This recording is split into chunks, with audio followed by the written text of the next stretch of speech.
thought I'd be done. I thought I'd be done. I started yesterday.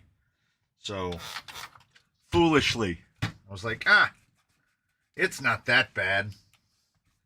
I had to go to the Lowe's and get some PVC adapters to put on the hose so that I could drill a 1.5 millimeter hole in the end of a pipe cap and basically make a tiny pressure washer to get the mud off of this. But as I had mentioned to others, it's not really mud, it's like sludge.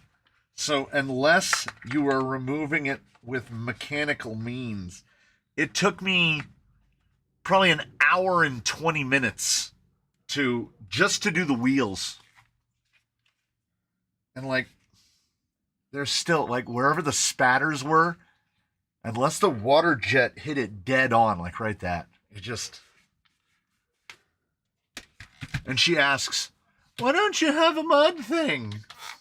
I don't want to do this every week, but I feel like we're going to be doing this every week. I'll just have to, I'll have to get one of those things that people put their rain boots in. That's where the wife's vehicle is going to live. This thing was brand new, fresh out of the box. I mean, I've gotten it. We're pretty close to back. We're pretty close to back.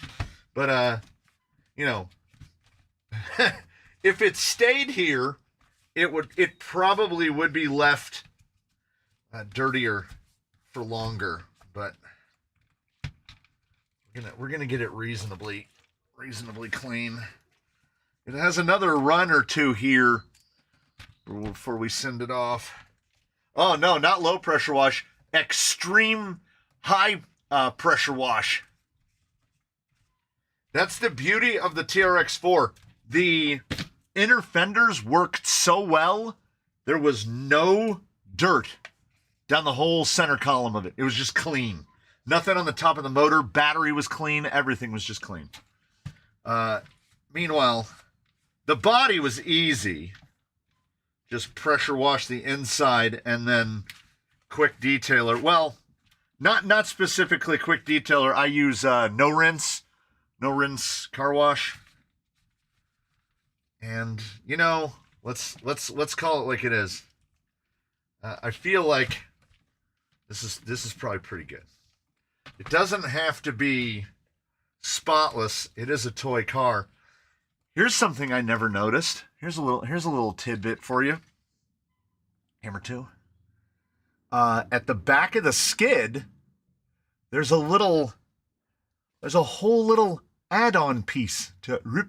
So they didn't even bother to make new links. It'll be the same links in the rear, and then they just push the whole thing. Look at how it fits in like a little puzzle piece. That's very Traxxas. That is remarkably Traxxas. Good on you. Yeah. Every time I clean another part off, I see more mud. So I clean my tour cars more than my real ones. Yeah. It's like California dirt has glue in it. Yeah. It was falling off in little, as the chunks were finally drying, they were falling off, and if you touched it, you were dirty. Like little hyper concentrated mud nuggets. Where did I put the wheels? Slap this back together so that it can sit in its spot. What'd I do with the wheel nuts?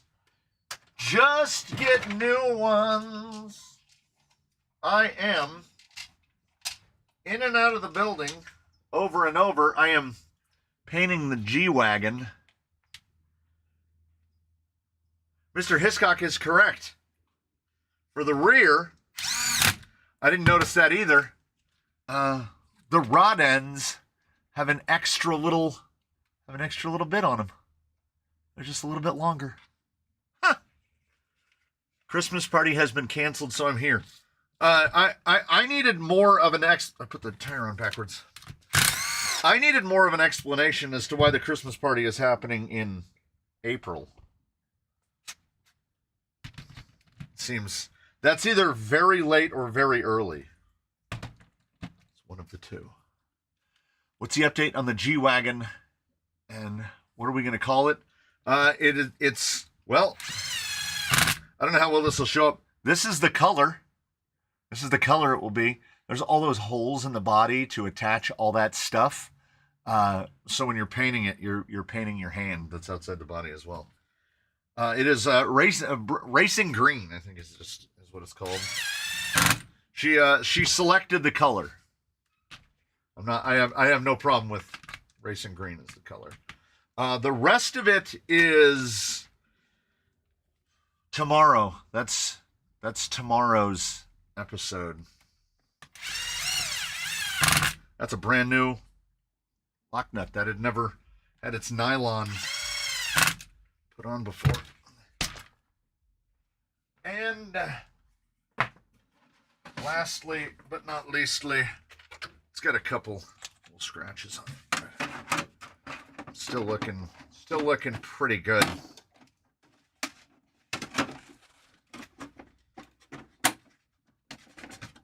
And there. Those are the man from Tennessee's favorite. I forgot to put the sliders back on.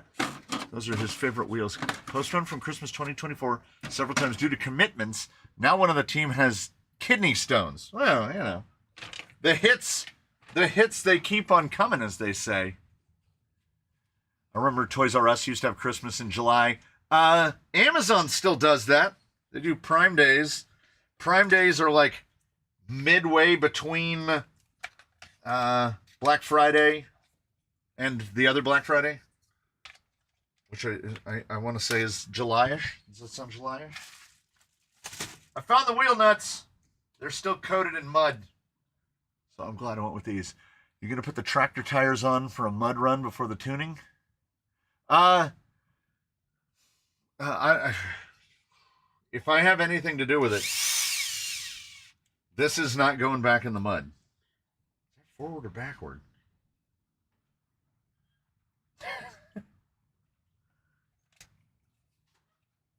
It's fine, is what it is. It's fine.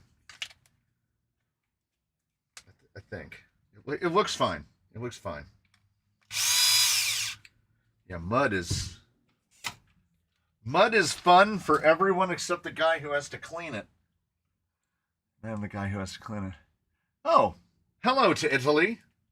From sunny, windy California. Perfect day to paint a body. That's why I'm painting one. No, I'm painting it because it needs to be done for the weekend.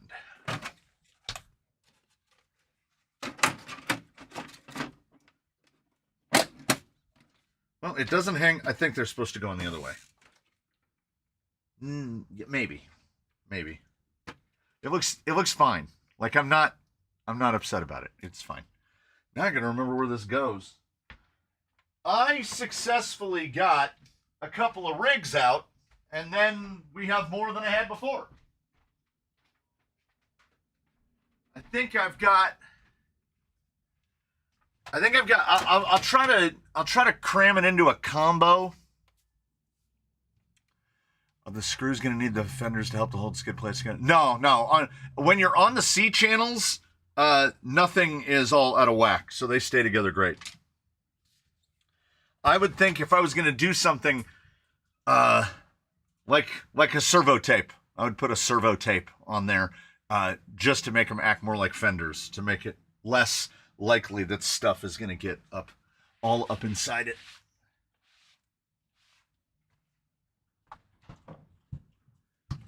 Got my interior. My TRX6 looks good now, and I just need to find a figure that actually looks good. I want to say that they're about... It looks to me... They look to be about... I mean, a regular G.I. Joe is too small. 6-inch figure, I'm guessing. A 6-inch figure. If 6-inch figures fit in these, that would be perfect, because that's all those G.I. Joes off of Amazon, and I don't have a problem buying those. Let's see. Let's see what I got today. I'm waiting on the mail to bring me the lights, inner fenders, and new shackles for my Marlin. Oh. Yes, I got many deliveries today. Oh, yes. I'm going to try out the Alec P. Sure.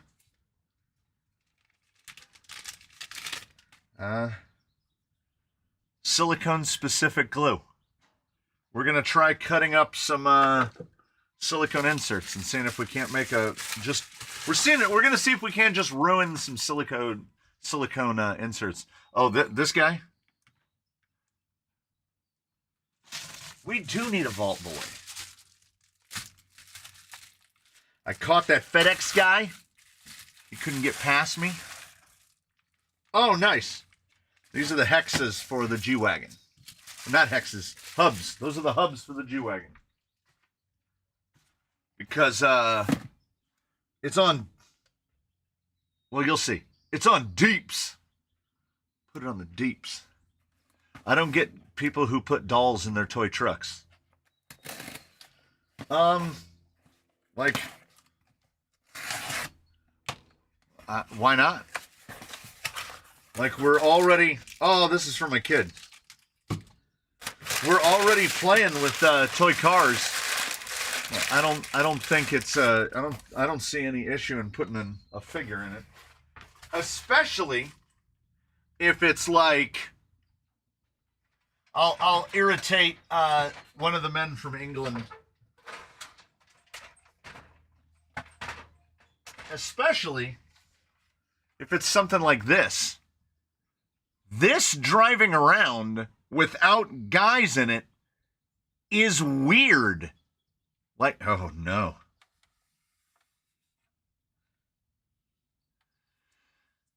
We'll get to it. I'm gonna get to it. We have not developing. We have developed a full backlog. It's a full backlog. I need to come out and run in the mud hole with you now. Heck yeah! It's a good time. It looks better without people. That's a hot take. That's what that is. What did I buy? What did I buy? Oh, I think this is the wife's 5200. Yes.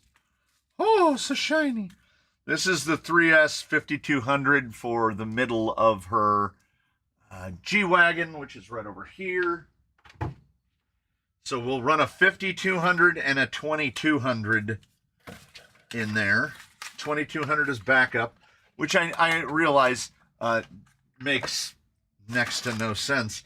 And my Rustler box. How did they I don't know how they got the Rustler box there in that amount of speed. I ordered all of the rest of this. Oh, they got me again, didn't they? They got me with that. I don't pay attention, and I make my order, and it's like, we're going to deliver those all at once. So I end up waiting. And then, I got to stick the Z sticker somewhere. And then, gifts for Bruce. Once I saw that Z Premium is doing that, see that pack right there? That's a 4200. 4200 3S, that big, and it's not a lipo. It should, yeah, there we go. 11.4, baby. LIHVs. I want to say they're about $30 a piece.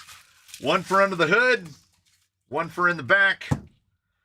Bruce carrying 8400 milliamps should be more than enough for however far we want to drive.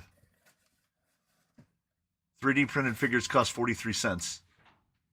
But you lost me at the beginning part. If you had another figure that cost 43 cents, I'd be on board. I also still, like, my in-laws, my mother-in-law found this guy, and I still want to put him in as a driver in something because, you know, according to the old Circa rules, this guy is legal as a driver figure. Look at him. Ha-ha! He's just having a good time. Tiny G.I. Joe sitting in an axial Bronco looks silly, but like a properly scale figure pose so they're not in the ironing board pose with their heads staring at the roof liner. Yeah. Yeah. Yeah, it is about the fit of the figure. Oh. Yeah. We're working our way up. I'll have more boxes to throw away.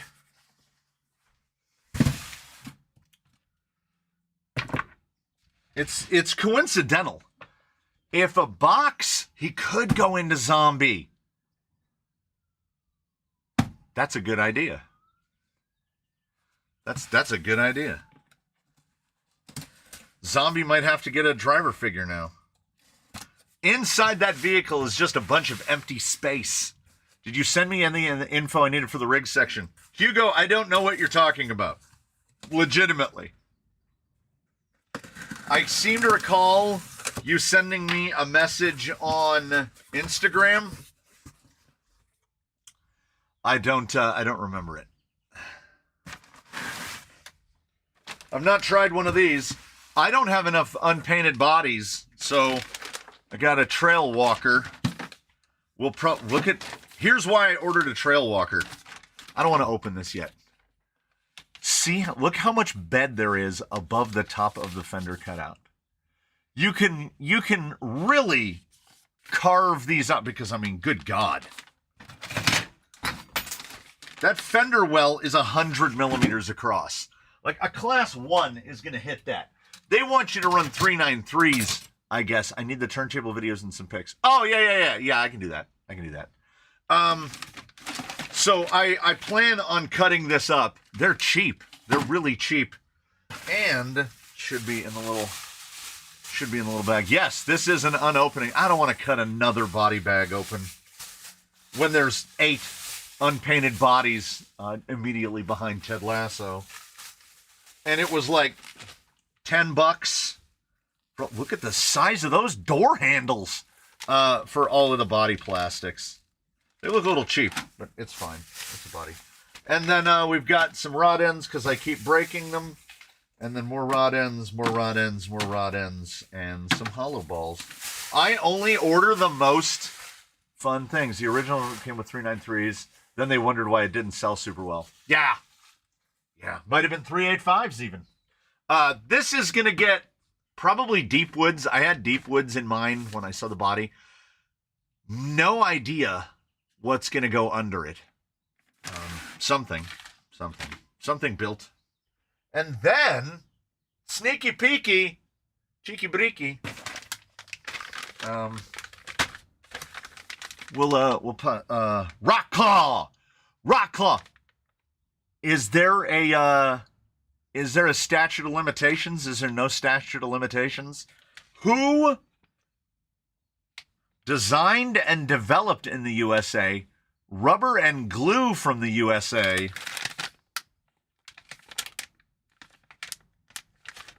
The tires might have it stamped on the side. I definitely think not made in the USA. No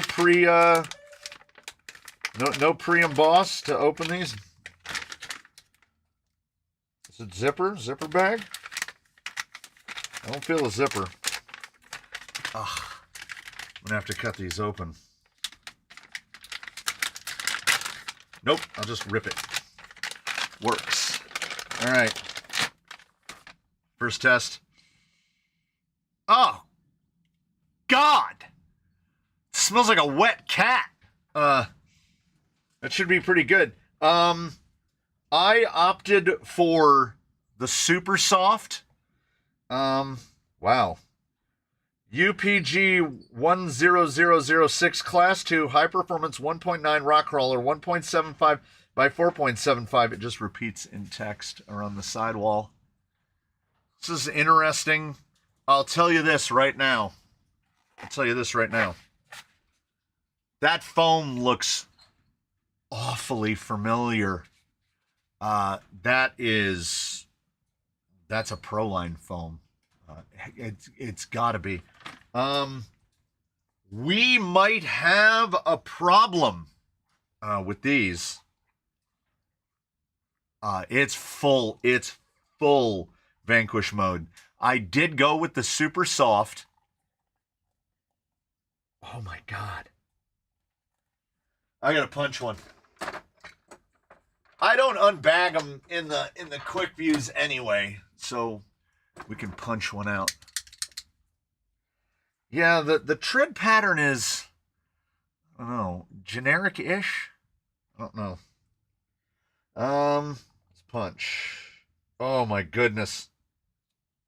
Oh no. Okay. So I've spoken at some length in the past about how Vanquish still hasn't figured out how to make a tire because they make the compound far too soft and the carcass far too thin for the softness of the carcass. Let me see if I can line this up.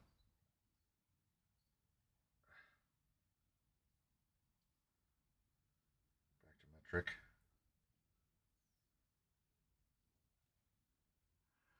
There's my punch. See the little piece hanging right there? That's a little piece that I punched out of the tire. 1 millimeter. 1 millimeter.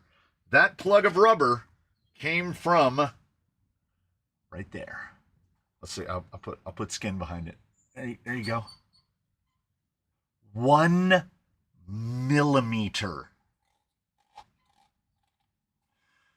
Svax says, without seeing their performance yet, I don't know why you'd spend $30 on these rather than J-Concepts Green or licensed tire if you care about that.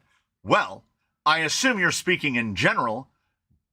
I am speaking from the position of, this is a YouTube channel. This is what I do. So when new tires come out, I buy them and I test them. This is, can it be squeezed to nothing? Little shows right there. I don't know if I have anything to, well, okay, let me try. I'm going to stretch it over a piece of Kydex, stab it with a durometer and see what we get.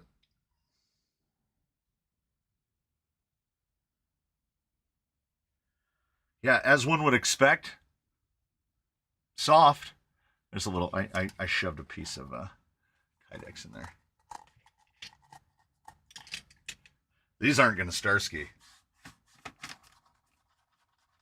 The compound feels really quite aggressive.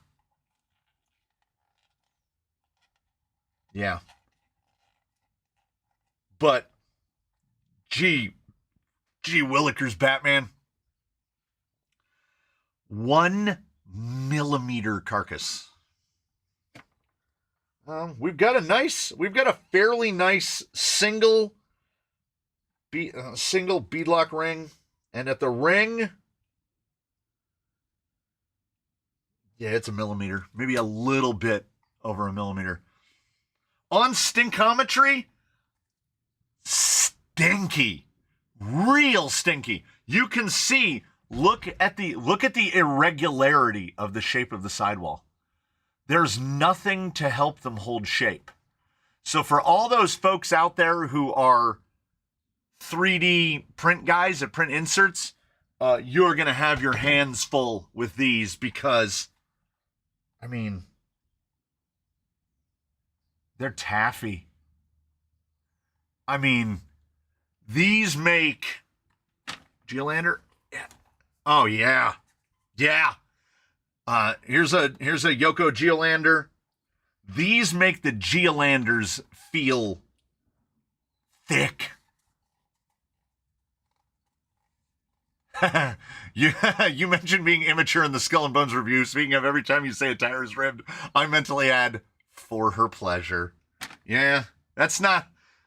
You're in a safe space. We would never hold that against anyone. So these are, I would put this as just a straight up medium foam. I would call this a medium. I don't know if the mediums will be firm enough to hold these things. Made from recycled party balloons. They feel like a party balloon. I mean, this is hype. These are hyper soft. Baseline at like 5.5 pounds might be too heavy for these without a firmer foam. We'll find out. And after we find out, did somebody ask? Yep. If I'm going to order one razor wire, you know I'm going to order the other one. You know this. Okay, let's see. This time, instead of smelling the tire on the loose, I'm gonna smell it straight in the bag. This is where you get the real. I mean, it's not good. It's not good. Have you ever smelled something like you take the little you pass the air through your nostrils and you can immediately taste it? There's a yep. These are also super soft. Look, they've got barbed wire on the sidewalls. Razor wire. Not as thin. These are a little thicker. This is a very loose interpretation of a rupture. This is the UPG 10007. Somebody got a real tang to him. Yes. Somebody would be able to tell me, has Upgrade RC made tires in the past for any other application? I have to assume that they have, because why would you start at 6 and 7? But, you know. So let's see. Specifically for Mr. Simpson, no rib, no ribbing, not ribbed, no belt. Thin, not as thin. Does not feel as thin. I've got and these are listed as 1.85 by 5.0. Ooh, that felt real thin on the punch. That felt real thin. Let's see. I mean, more options is more better. Let's see where we're at. I don't want to claim that I can tell the difference between 1 millimeter and 1.3 millimeter, but this felt, when I went like this, it felt thicker. It is a uniform. Hey, Marcus!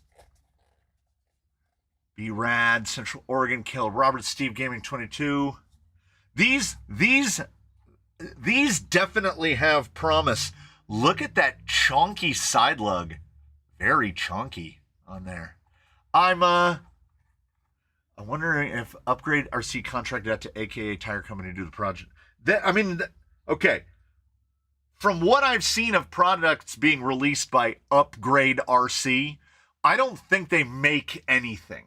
I think Upgrade RC is kind of like an incision where we're rebagging. I don't mind. I don't care who the OE is. These feel incredibly soft, really close to Vanquish Red.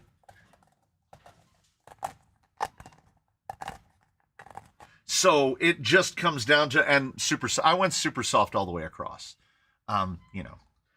If AKA got back in the business of producing tires for us, that would be amazing. It is not the same foam. It is the same exact density. It's the same thing, but bigger. Doesn't Horizon own an Upgrade RC? I don't know. UpgradeRCUSA.com? Doesn't say. I'd have to Google it. I don't think it's not like, if you ask me, does A-Main own ProTech? Yes. But I don't know about Upgrade RC. Oh, so A-Main owns Upgrade as well. Yeah, it is. It's like we've got a little rupture flavor, and then we do have a little bit of hieroglyphic in there.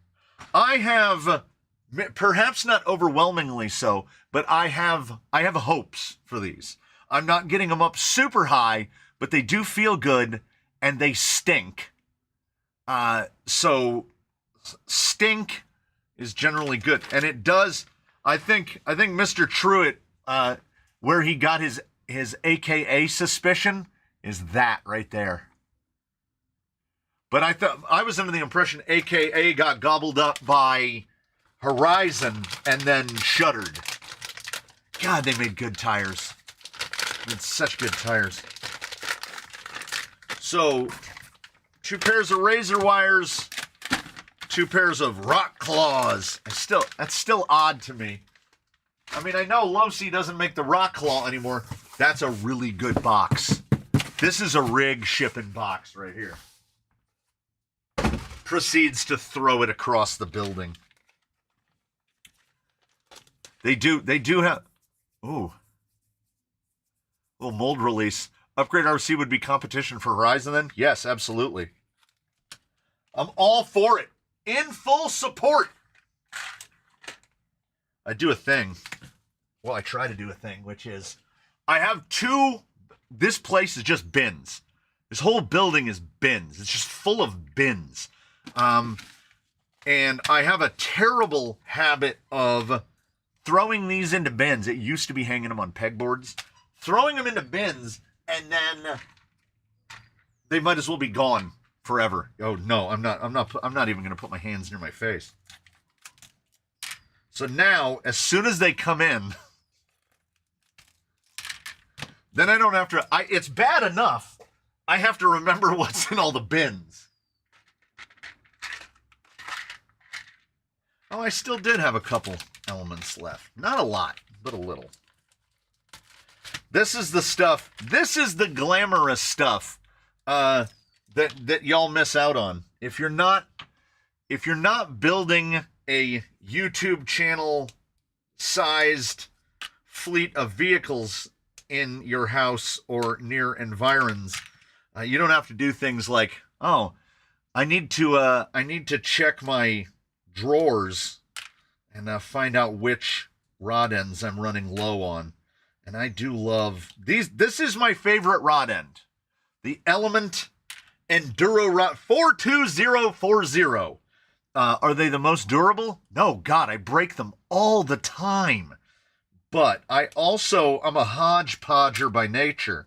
So we will take parts of all manner of manufacture and cobble them together into something.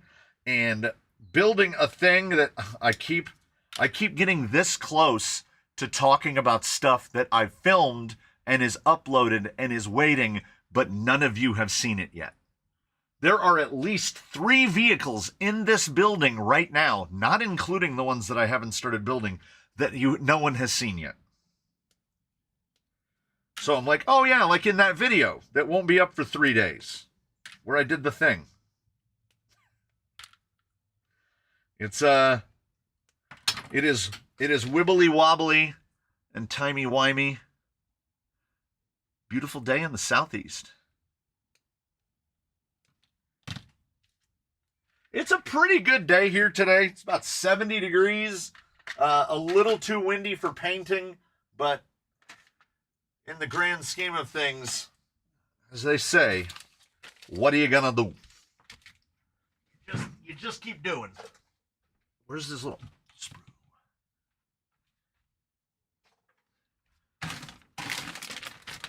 How am I going to keep these together? I don't know. I'm not. How am I going to keep those together? I'm not.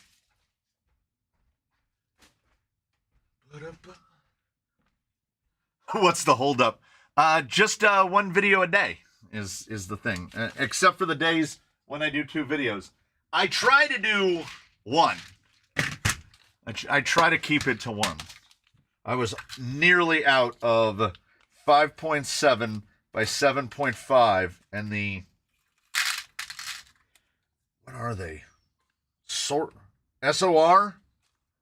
They have the cheapest ones. And they work just fine. Hey, Sputter with 5! Did he catch anybody? Did he catch an Invader?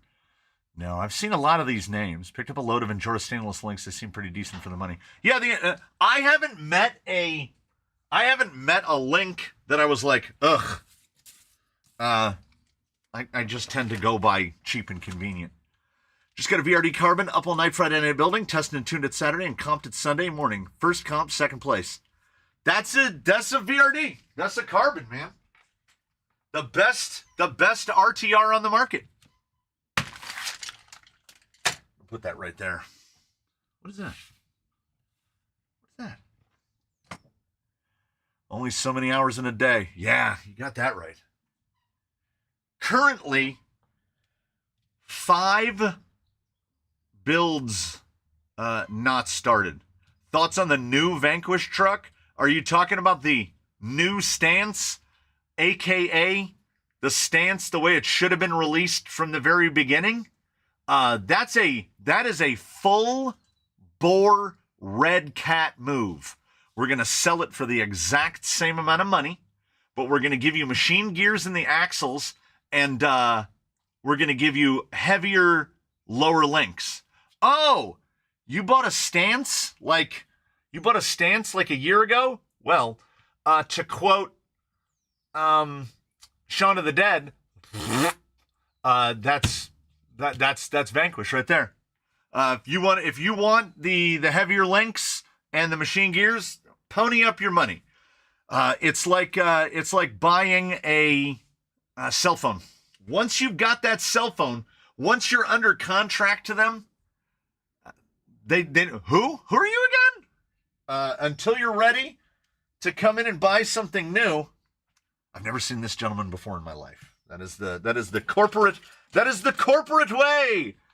Stance Part 2 RTR Boogaloo is the most corporate thing I've seen Vanquish do. They sure ain't gonna offer free gear upgrades to all the people that bought stances in the past. It's not exactly on the level of the Ascent Fusion. Like if they had released Stance version 2 and instead of the RTR Vanquish gear, it had their new it had like an Outrunner in it, and they're still selling it for the same price. Some guy at home watching that state of the Vanquish is turning into Ralphie from A Christmas Story, and he's just like, son of a bitch. Yeah, I get it. I love when they update. Somebody make the air quotes for me. My hands are busy. They update a model and then just act like the first one never happened. They're just like, well, there you go. That's how it's always been. It's kind of that's a Shimano way of business, really.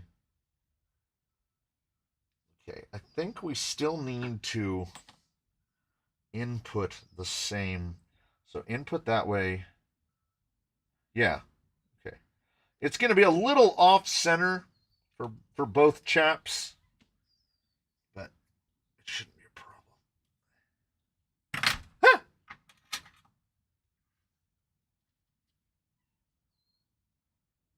It's too big for bearing. How did I get that out?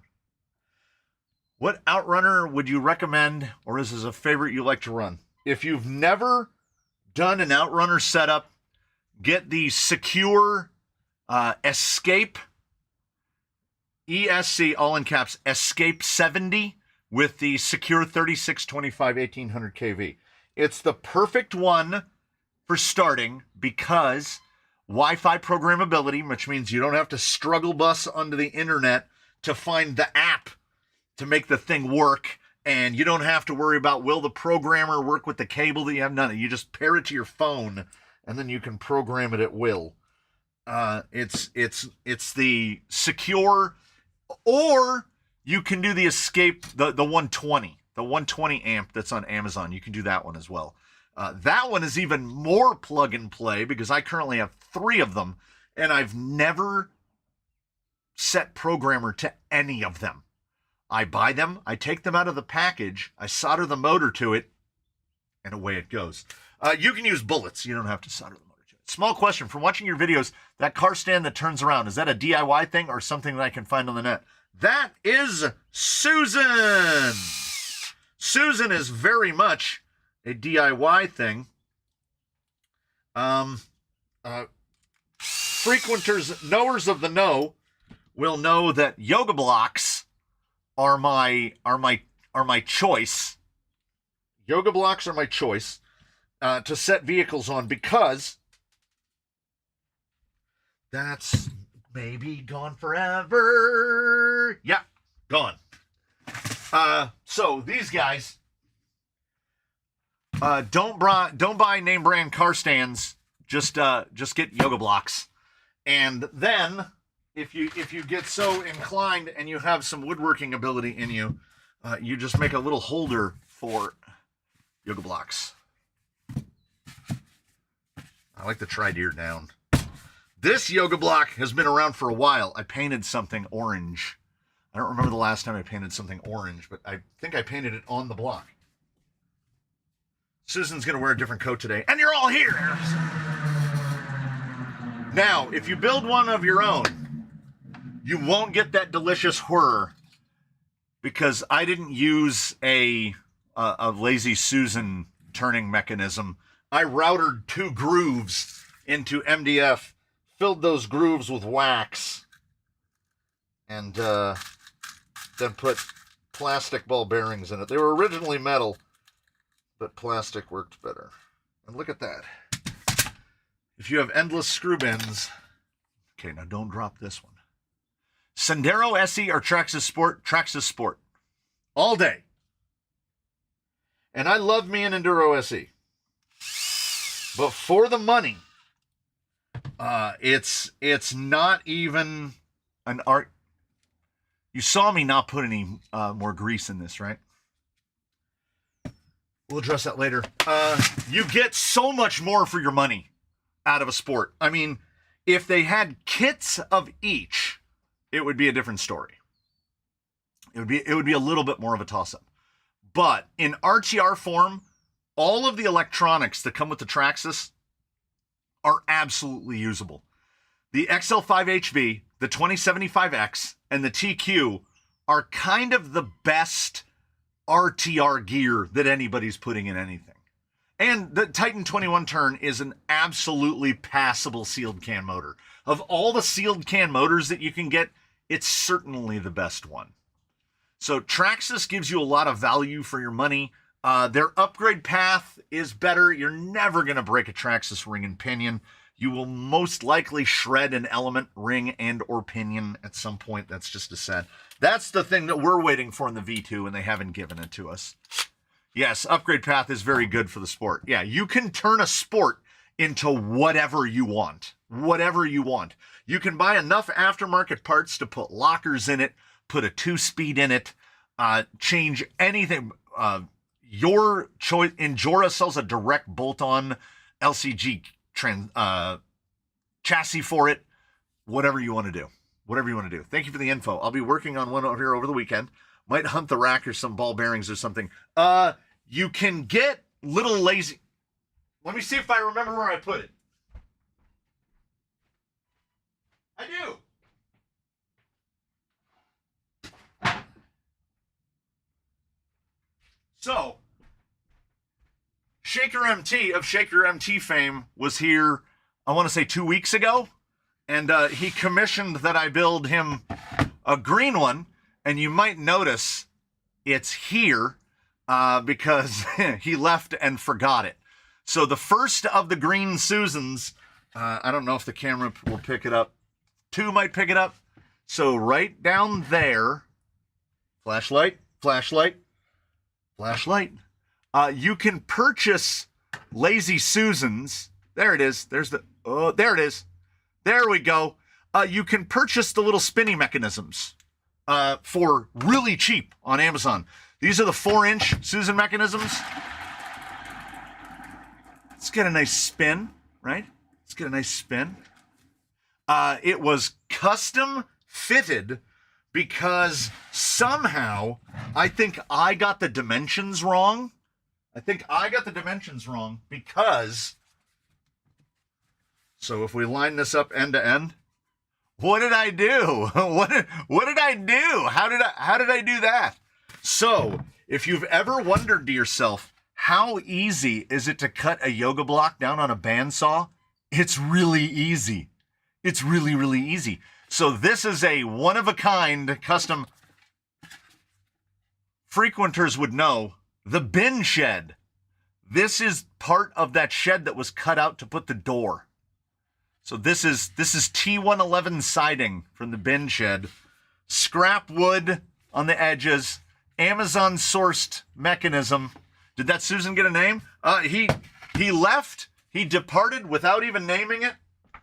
So it's been sitting here, waiting to be sent off. Yeah, I can't live. I need that. But this was pretty great, and it's color. It's very fancy. Yeah, the next couple. I think you got ID and OD confused. Here's what I think I did. I windmill. For those of you who are woodworkers know what windmilling is.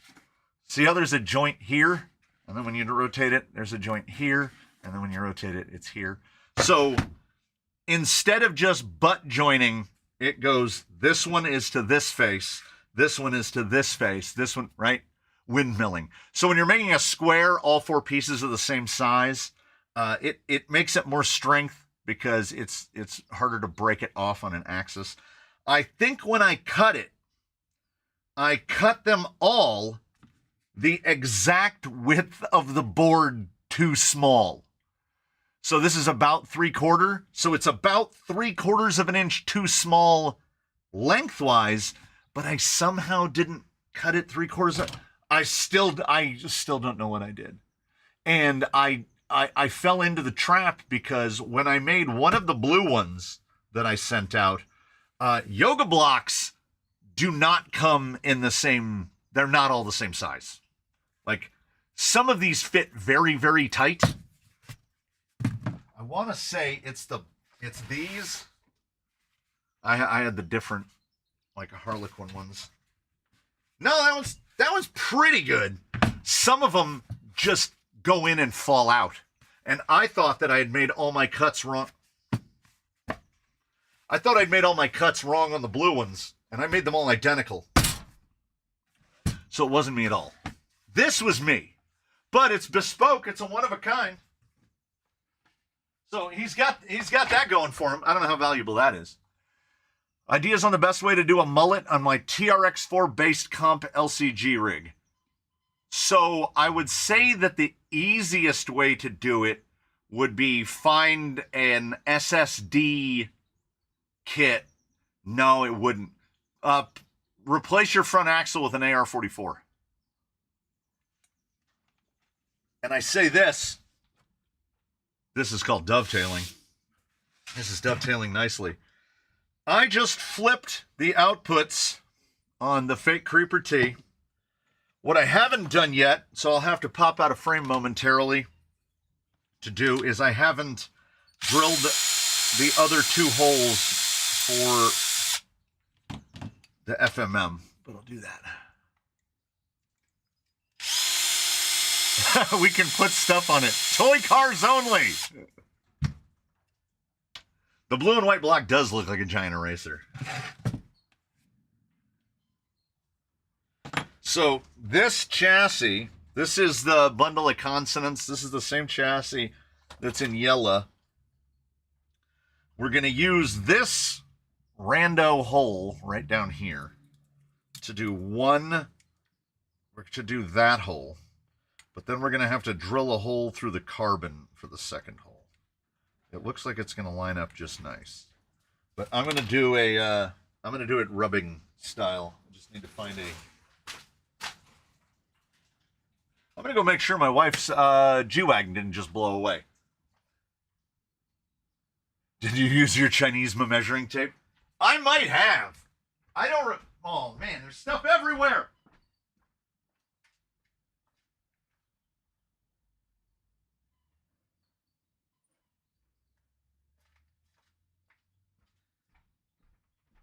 No, the G-Wagon is the G-Wagon's still good. Now I need like a piece of like printer paper. Ooh, I have an idea. I don't know if it'll work.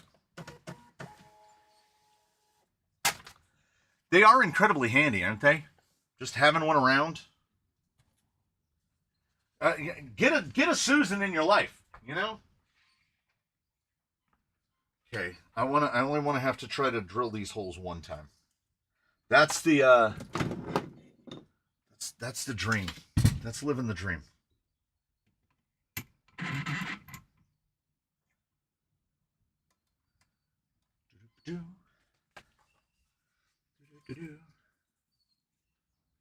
Hope this isn't too thick. Okay. Don't move. Don't move. Don't move. Technology is not required. Cut the wrong side of the mark. Most likely, yeah.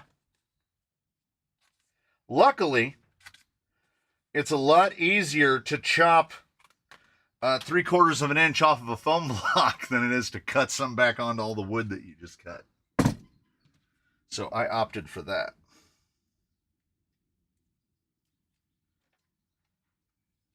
I gotta hold this up to the light. Hopefully I can see. So what I'm doing,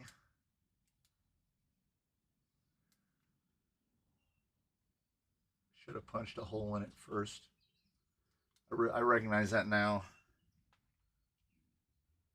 Still in the vise. What's that angle at? It's pretty steep. Okay. It doesn't have to be perfect. Perfection is unattainable.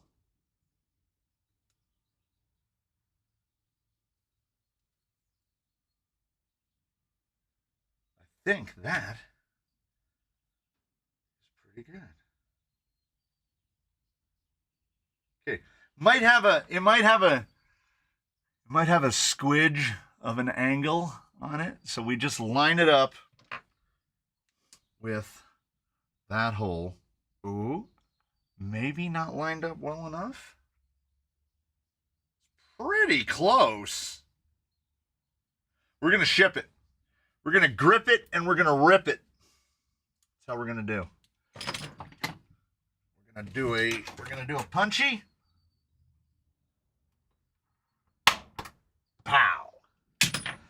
And then we're gonna get real scientific and we're gonna check if these are 3mm holes.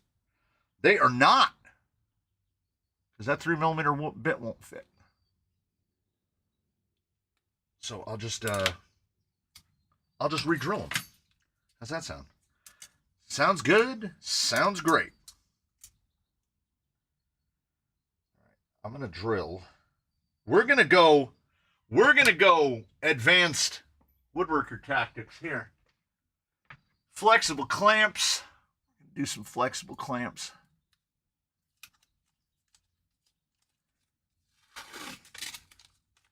Today, the goal is minimum effort. This is as high tech, so high tech. Did we get it? We got it. The best clamps money can buy. Blue painter's tape. Get your 2 halves lined up. Yeah, you know you're not rocking with the best. This is how we do, because we have to drill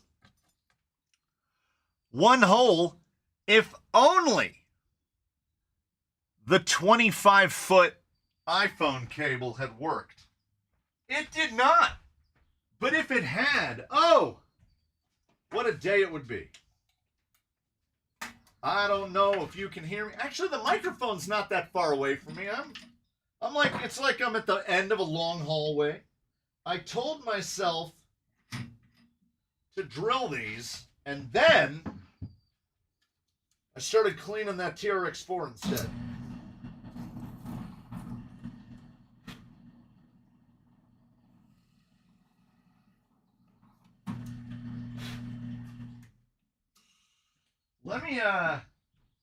Let me tell you something about that drill bit. That was a brand new drill bit. I think the Vanquish compared to Red Cat was a good start to one. I'm not mad about it. I don't own a stance. Why would I be mad about it?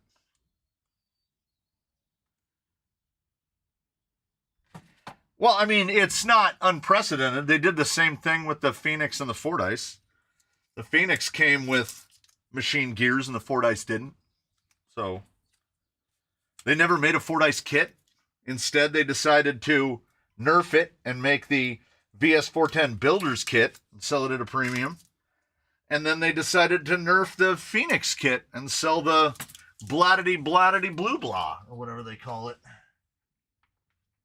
Which, I want to say, is he here?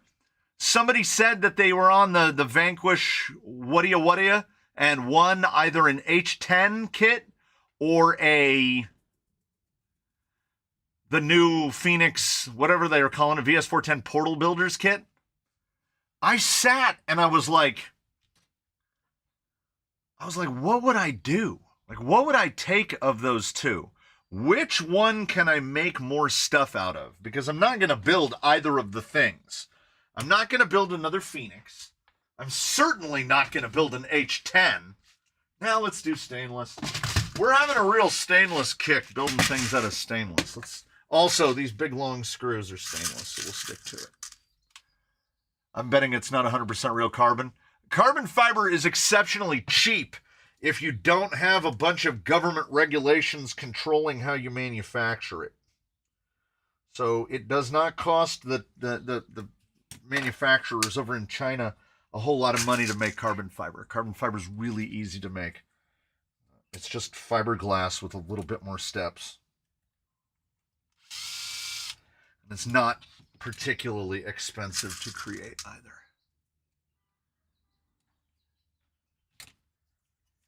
We'll see how close I got. Like, if this screw bogs down, that's a 10. If this screw bogs down, we'll know I didn't get close enough. It looks like I eyeballed. It looks like it might be okay. It's not perfect. Doesn't have to be. The other screw fell out. I just need the Phoenix chassis and body so I can copy the Phoenix body. Oh. I wonder when Vanquish will release a 1/8 or 1/6 optic for $3,500. I think Vanquish is actually pretty happy working on their little stuff, which I get. I think they're leaving the big stuff to the big guys, which makes sense. I don't really see the economy in going to the big scale stuff. Hence why we see everything SCX6 related go on sale multiple times a year. Numerous people have picked up SCX6s for $800. What part of a carry carries the vehicle's name? Say a Traxxas after a bunch of upgrades from other manufacturers. How much has to be left of the original for it still to be a Traxxas? The consensus seems to be axles and or gearbox.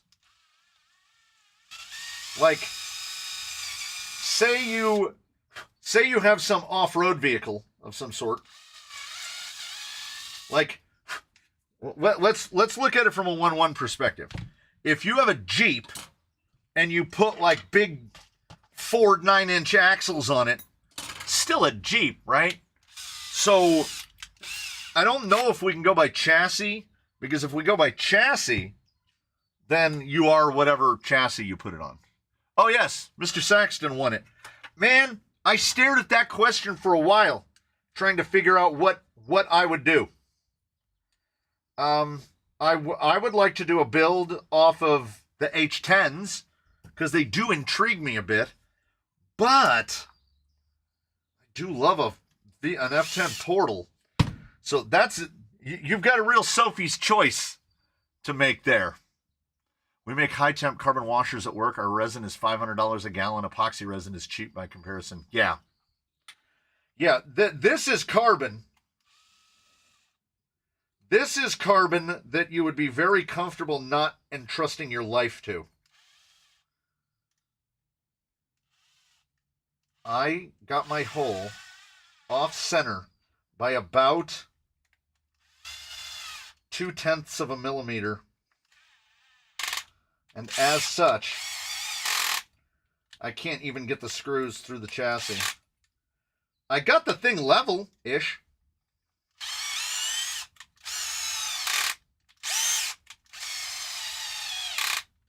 I do not know why I'm having such a hard time. It's too high.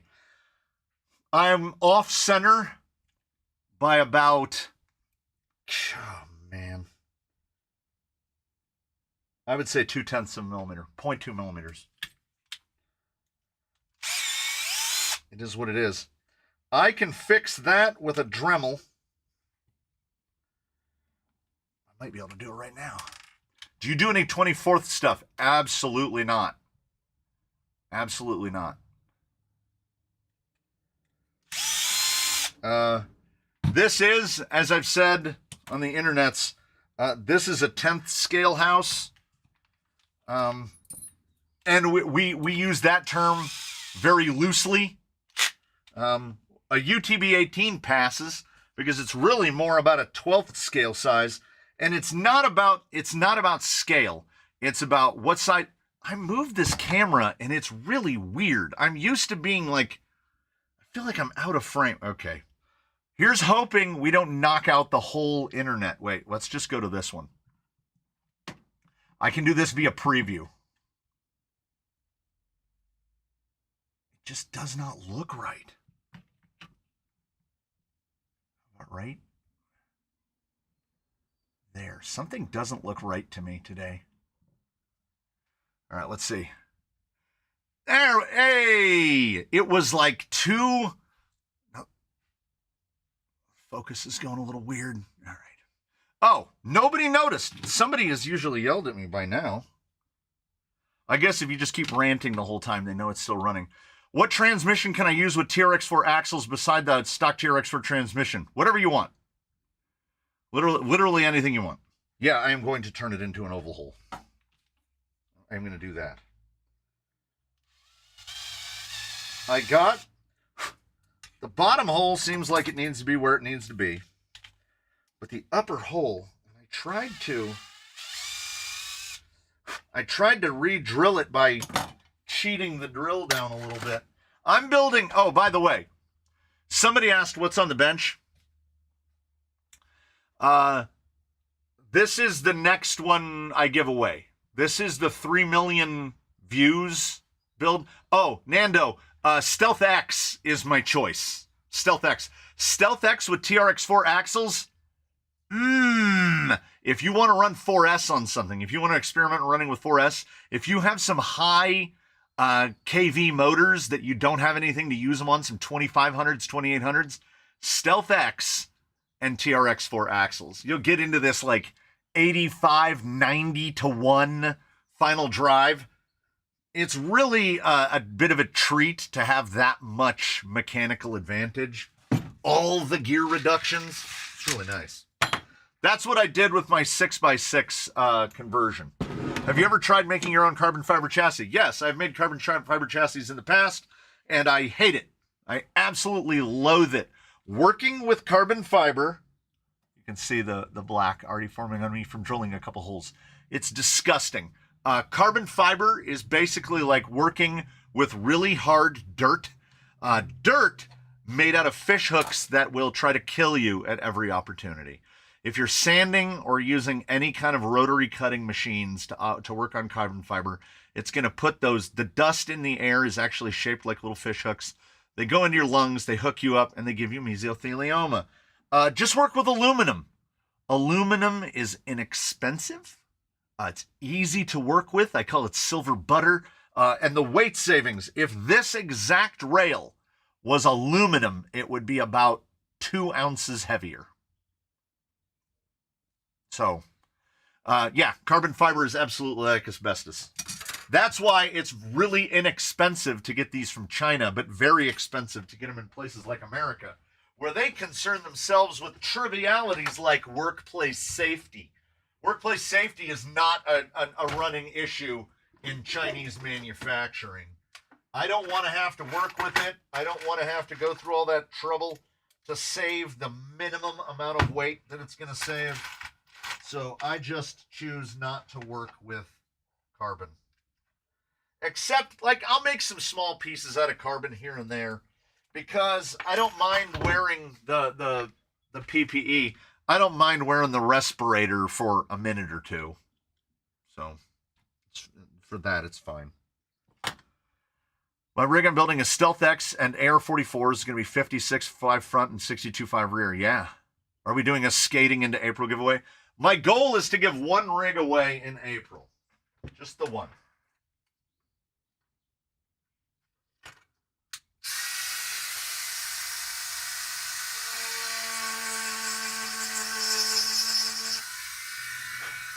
That's one. Is the cord long enough? Don't hit myself. Okay. We're good. We're good.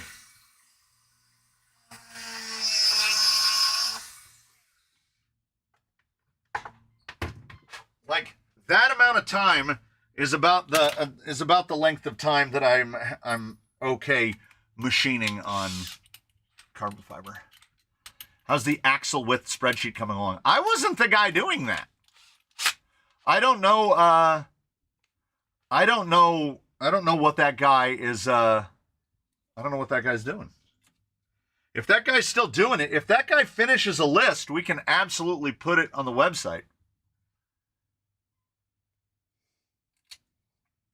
But, I mean, I have a lot of axles I can measure, but that was somebody else. I don't remember who was doing it. That's somebody else doing it. I'm going to be restoring a vintage fiberglass Mini Marcos race car. Yeah, you're going to have a respirator on for a lot of hours a day.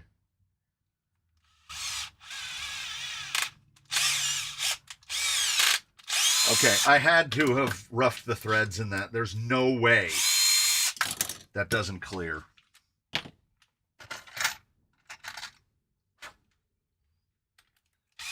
So when Traxxas releases the TRX6 1/6 scale, we'll be waiting on a high trail edition. I only like one high trail. Yeah. Either I roughed those threads, or they didn't do a very good job. Well, what happens when you're talking about inexpensive parts where people don't know is they tap them and then they coat them. So you get to see the smoke go by as I burn the anodization off. I felt that. I inhaled that. I inhaled that. Yeah, I have, I'm with Harry Paul on this to a degree. I have a bike with carbon fiber forks on it. But on my cross bike, I sold the carbon fiber fork that came with the frame set and put a steel fork on it. I put a Surly fork on it because I wasn't about it. It would have saved a bunch of weight, but at that time, carbon fiber forks were still reasonably new, and I had heard one too many story about some guy's fork going on them. And not the bottom part of the fork. That's the safe part. It's the head tube. The tube that the stem clamps to would snap and send them to the pavement instantaneously. Tariff panic nearly had me buy a second Fuji SE in case they skyrocket. Yeah, I wouldn't concern myself too much with them. The prices are going to continue to fluctuate. A new gas station just opened right down the street, and it's called Stars and Stripes. Stars and Stripes has a thing that I appreciate, which is a huge sign on one corner of the building that has like 24-inch high letters that have their current price for a gallon of unleaded. And you can watch it just go up and down, up and down. It'll change 20 cents in a single day. It's like watching the stock market.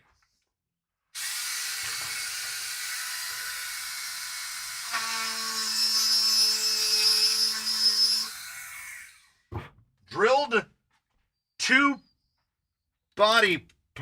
frame rails stuck together. Hey, my weed whacker also has a carbon fiber shaft, but I didn't have to make it. This thing is so narrow. Why is this FMM so narrow? I feel like I'm going to have to cut all the chassis spacers down. We'll see. I'm going to see.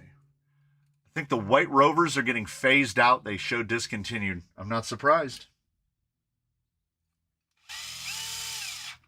I'm honestly surprised that they were as available as long as they were. That's so narrow, right? Why is that so skinny? 67. What is this? 77. Yeesh. We're good thing this is cheap carbon. And I really do I have a different plate? I hate these 4-hole plates. And I have 1, 2, 3, 4. I have 5 of these stupid plates. No, I gotta use this stupid plate. I mean, oh yeah, that's the fun part. That's the fun part. So right there is the FMM&T case. Right here in a box. So I had this one in my drawer, and I was gonna build this, and I was like, oh, I'll get a red one, because like the shocks I have for it are red chavs. I had some other red stuff. Oh, I'll order a red one. Amazon. It's the exact same one I have. So now I have a black one. So didn't even need to bother to So, I mean, I can't be mad. I only ordered the red one because it had quicker shipping. And then I was like, oh, well, we've got red shocks. We'll just do a theme. There's the axles have the AR-44 red stuff on them. We're doing a theme, black and red. More black than red. Tripping and falling is one thing. Head and shoulders over the bars is another. Yeah. I'm surprised more mullets are not being built. I'm waiting to see one from the factory. Gas stations are only supposed to change their fuel price after restocking the tank. So they're selling the fuel they have at the price that they ran, update price when the next tank. Oh, yeah. The fuel price changes at least once a day. Seeing the same fuel price for 24 hours is almost amazing. What is your opinion for Proline Hyrax tires, Predator compound, and the difference with G8 compound? I think that the Proline Hyrax is a mediocre crawling tire, regardless of the compound that it is molded in. The Trencher is a far superior tire to it if you're sticking to Proline. Predator is only a choice for you if you live someplace where it basically never gets above 80 degrees Fahrenheit. Above about 85 degrees Fahrenheit, ambient, say we'll get to around 85 to 90 on the rocks, Predator compound just turns to snot. It just slides away. It doesn't work in higher temperatures. This is a failing of many of the exotic compounds, but none so much as Predator. S5 and the few tires that we had tested by from Enduro similarly falls off in heat, but still not as bad as Predator. Predator is the worst. G8 is great if you operate in a place of very high grip, which is also where RC 4-wheel drive X2S3 works, or if you're not hardcore rock crawling. So if you're doing mixed use stuff, I rock crawl a little bit, but I mostly drive around in the woods. G8 is great for that. It will gas out a little faster than others, but the carcasses tend to be pretty thick.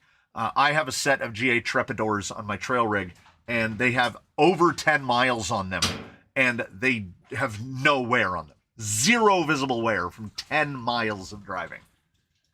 When I was 7, I was popping a wheelie on my 16-inch Mongoose bike, and I snapped the handlebars off, and I hit my stomach where it snapped and flew off in front of the bike, and then it ran into me. Nice. Solid. We got a 15 cent a liter tax break on April 1st, but then they jacked the price 16. Yeah, that's the Black Friday sale, but they raised the price $100 before Black Friday and then took it back to the price before the price raise for Black Friday. So you're just paying the price you would have if you had bought it a month before. Yeah. I want to try some Aztecs. I hate them. I have a set here. I'll give them to you. As busy as most. Did I already give them away?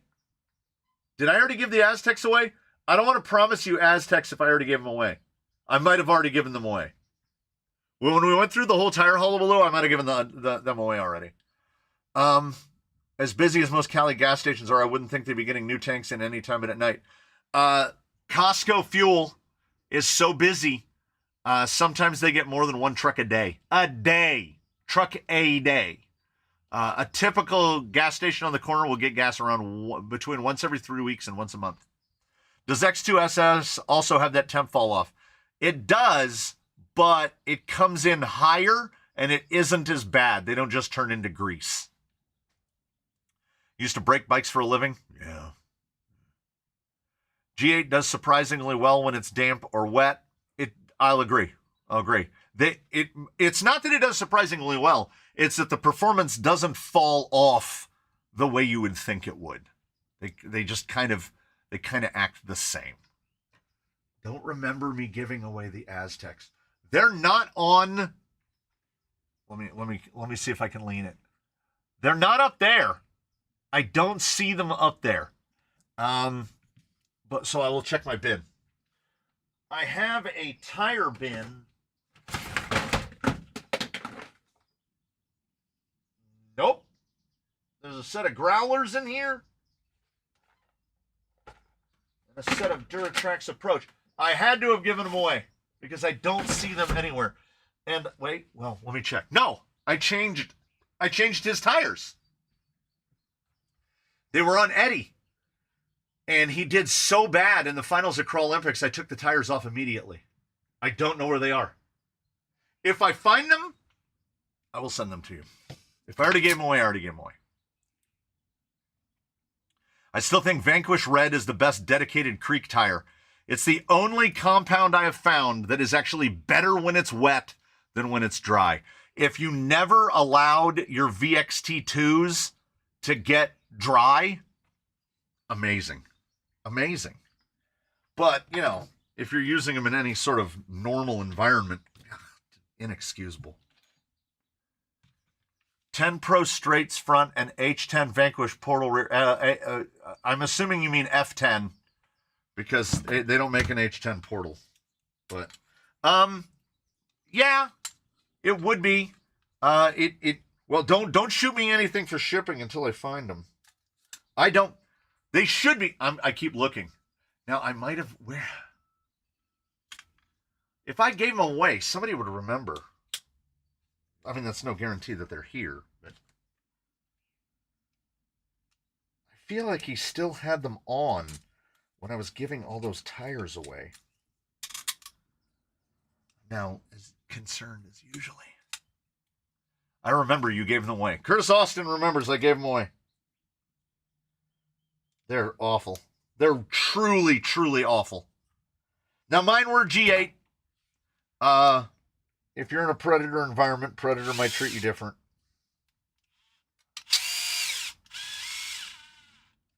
Would not buy again. That is a pinch.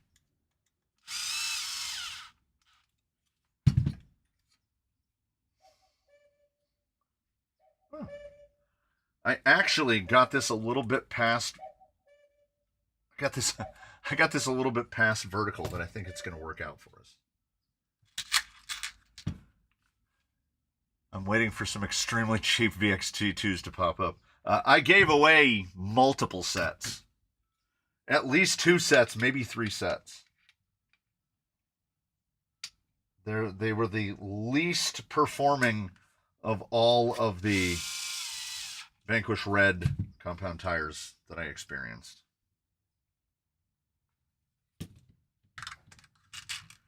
Anyone got a set? Oh. He's asking about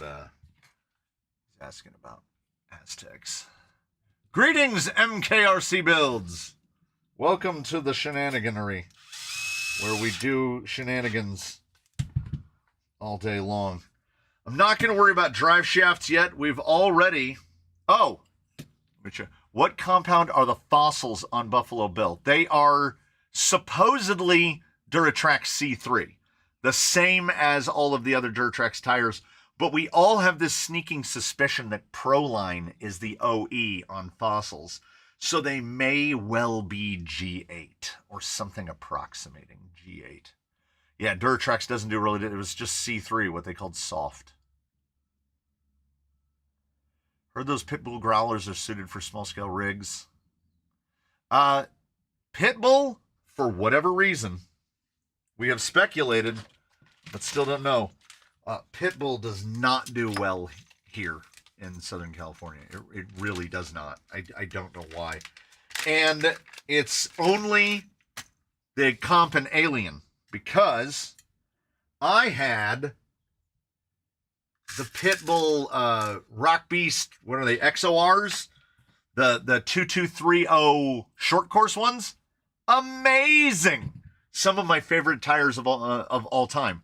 So then I ordered a set of growlers, and then a set of Rock Beasts. I've gone through Mad Beasts. I've gone through 5. I might have used every Proline tire. I mean, every Pitbull tire, and they just got worse and worse and worse. The only 2 that have done reasonably well are still up here on the rack. The Brave and Blood Axe, the impossibly narrow Brave and Blood Axe. I still think it's the narrowest tire that we've tested. And the PBX AT Hardcores, which I don't know what you're supposed to run those on, but they did really well. What do you think about the diesel cans and Bruce's inner fenders are officially on the way? Bruce is thankful. He will appreciate those. I saw from your Instagram reel that you did 2 styles of can mounts, the side-by-side and the end-to-end. I'm probably going to end up putting one like on the door or the side and then the other one on the roof. So we just carry all the diesel. Carry all the diesel. Yeah, this is what's going to happen.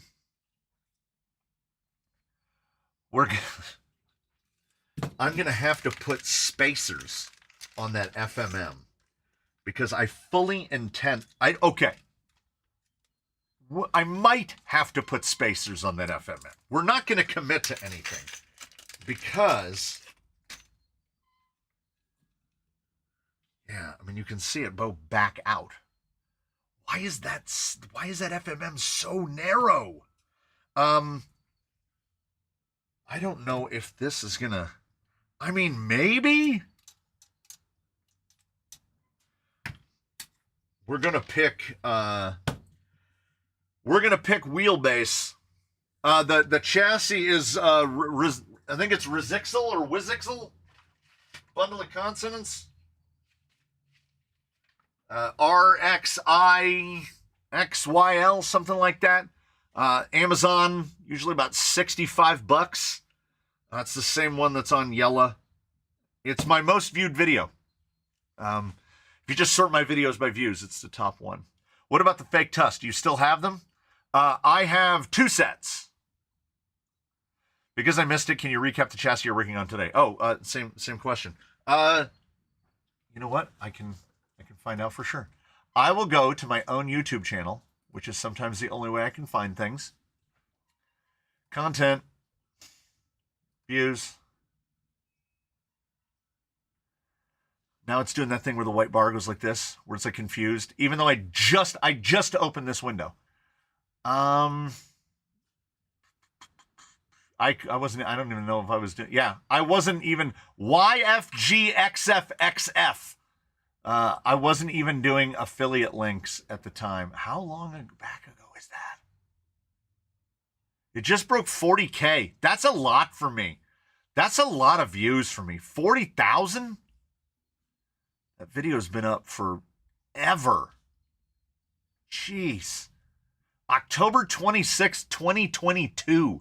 This is the 3rd or 4th one of these that I've built. This is a genuine axial AR-44.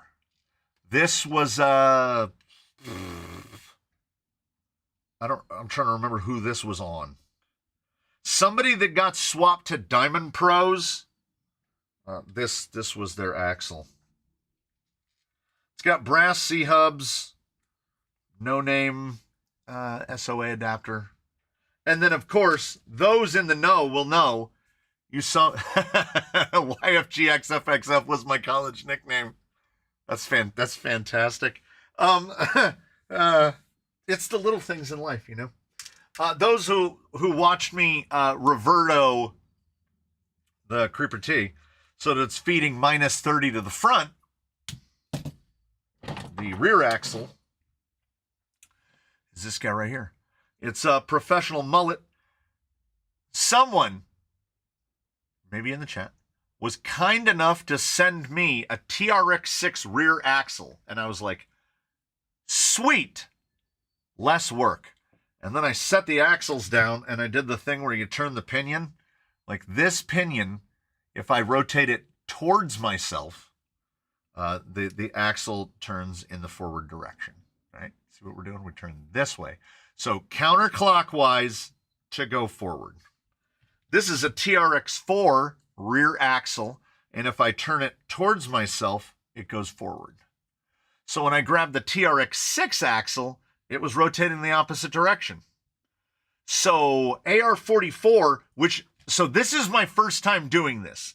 This is the easiest mullet to do, and now I know why. Because both axles, you notice both of their rings are on the same side. So they're rotating the same direction. I want to say that if you have two others, they're on the opposite side. Now I'm brimming with self-doubt, but I had to take all of the parts out of the TRX6 axle and put it in this TRX4 housing so that they would rotate the same direction. Ooh, I neglected to plug that. I'll take care of it. Or we can show you the dirtiest way that we do it. You'll be shocked and appalled. Probably more appalled than anything.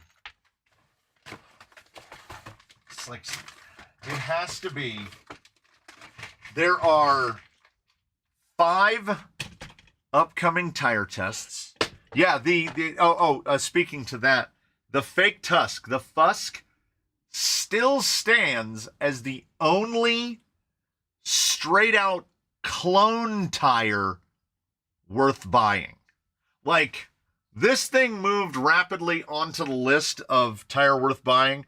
The Mix Racing Off-Road 11842, the Mix Racing Pin. These are surprisingly good. Okay, surprisingly good.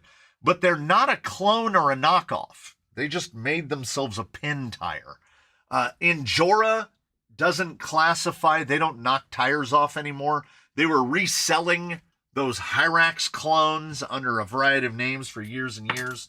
But they're not cloners. So Enduro are just treated as normal tires now, even though S3 isn't particularly good. What you do is there's a little oval hole right here, and you could either take everything apart, dig into the bins, or you can get an M4 tap. You can just run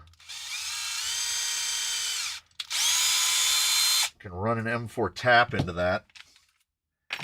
Then we'll choose something appropriate, like this guy right here. Get a driver for it. Get yourself an M4 button head. And now we've weather sealed it. Bam! I'm on a J Concepts kick. I have all of them except the Bossman and Megs. Well, you got to get some. If you only get one of the two, get the megalithics. Which you should. You got to Pokemon this. You got to go full catch them and try them all. Remember when Enduro sold Canyon Trail clones, Traxxas logo and all? Yeah, I tested them. The 1.9s and the 2.2s. Nicholas Steffi just got home from work, and I think a box of middle school desk has been delivered to him because he said, guess what is here? So that's my guess. What about fake ruptures? The fake ruptures are not terrible. The 2.2 fake rupture are not terrible until you drive them immediately before or after real ruptures. Then you're like, oh God, like in compared to other fakes, the fake ruptures are not fake rock beasts. They're not like the worst tire you've ever encountered. but they are definitely not green compound. They're definitely not ruptures. I believe Irwin was the one that had the experience of driving them both fairly close to each other and was like, oh, no, that's a rupture. That is not. So, yeah, I mean, in terms of knockoff tires, other than the Fusk, my advice is just don't. Enduro Klingons, Enduro S4 comp pins. The Enduro S4 comp pin is still my outright go-to for super cheap, does really well. S4 comp pin. The Mix Racing pin is good. And that's when we're talking about tires that are like under $30 a set. I mean, if you're going to spend more, spend more. But your next step up is probably Canyon Trails, or when you can get lucky and get Tusks for $25 a pair, $50 a set for Tusks. And Tusks will be usable on the foams that they come with, which is huge compared to others. We're probably going to have to test those upgrade RCs on the foams that they come with, because I don't know if anything else is going to work. They're going to need, like, I don't even know if those will be firm enough.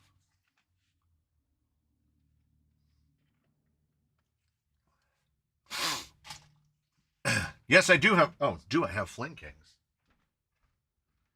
How awake are your eyes? I'm going to put your eyes to sleep.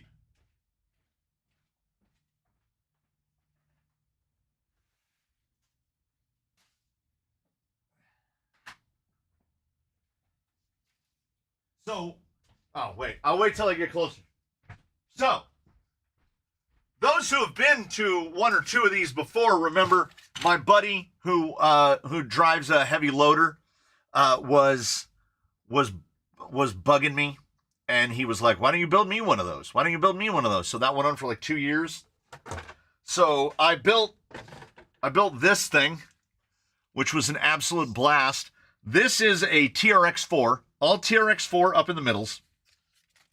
And then I put AR45s under it, just AR45 straights.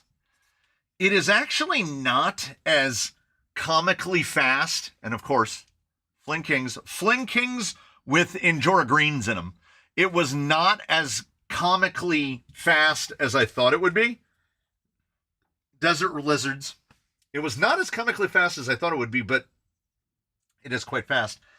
And then I used a combination of Duratrax yellow and Spaztix yellow because I wanted to paint the body something high vis. And I think that we've overwhelmingly succeeded. It's like a highlighter. Like it I don't know if the camera shows how yellow that is. What do I think about the tires coming with the Wizard? Mr. Saxton, those are OT6 KLR comp specs with halos. That is $140 worth of tires and inserts. We don't run a lot of KLR here. And the reason that we don't run a lot of KLR here is because they are crazy expensive. Like $38 a pair. Plus, and they don't come with foams. $38 a pair plus air downs, which are $30 a pair. I don't do that. They're great. I think we only have it's the sun.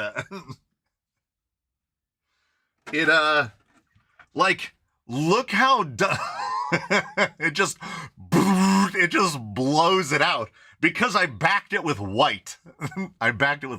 It makes the rims, look how dull the rims look. It's so yellow. And then because it's backed with white instead of backing it with silver or black, it is the screaming banana. You should be able to see this from a long way away. So that's where the Fling Kings are going. Once I drove that thing with Fling Kings on it, I was like, oh yeah. This is the Fling King guy. Where's my rig? Said no one ever. I'm not going to give away the spoilers. I don't want to, but I will say this. The body that is going on this may well be as bright as that one. It won't be the same color, but it may well be as bright. I want to get this axle back. Where's Mr. Wirt? I know he's in there. You know what we're going for. You know what we're going for here. It's if you have your bottles and cans open, we're going directly for the 330 millimeter wheelbase, and we are going to use whatever link we need to achieve that, and we are going to. Here's how we're going to do it. Oh, I have an open one. I almost popped open a 45 kg, but we already have one open. We're going to put this guy, we're going to put it so that, what am I looking for? 8s or 10s? 8s. I just want the servo not to hit the spinny bit. We're going to put the axle as far back as we can in the front. This is not a skid forward operation. 2 screws is probably enough for this. Yeah, I was going to put this in the wife's G-Wagon, but I put a reefs in it instead. The choice was made. The choice was made. So I can go right there. Because the rear link's right there. I need something.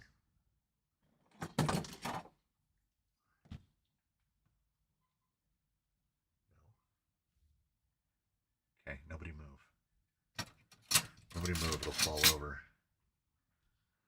Guesstimating that's 115. That's dead 115.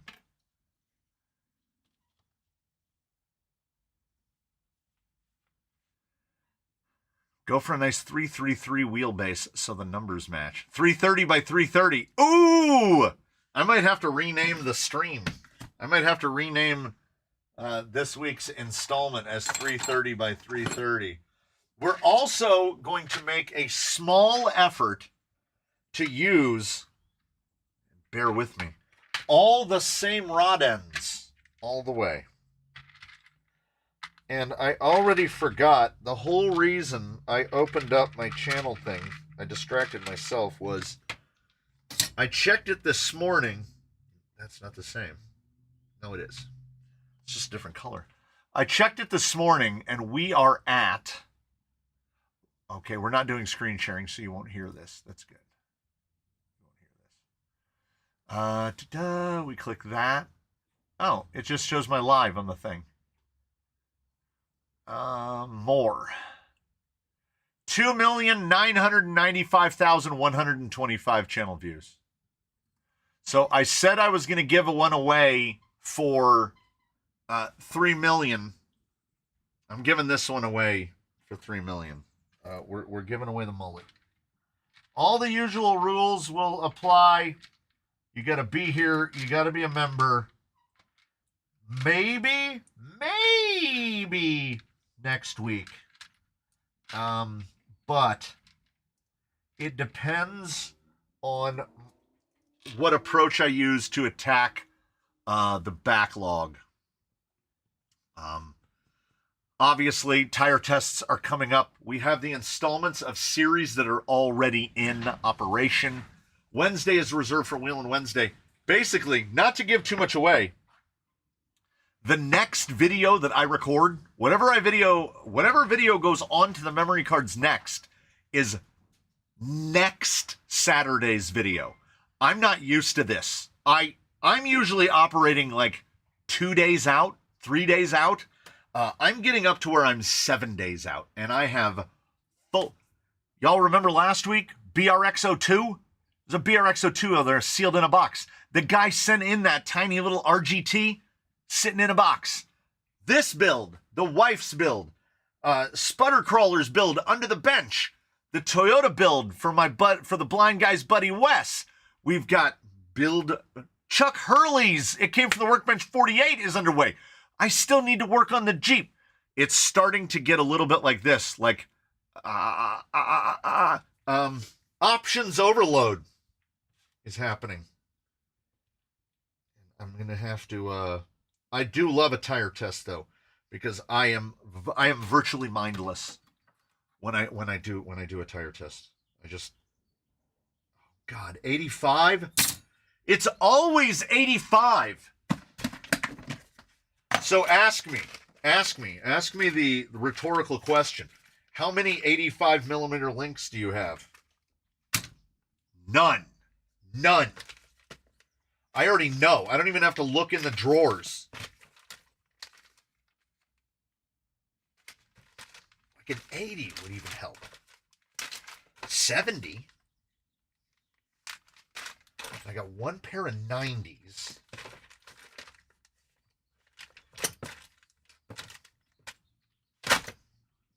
It's just one of those days. All right.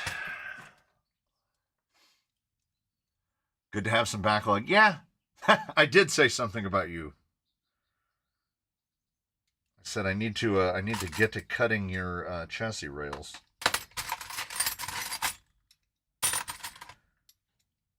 Because what is the goal?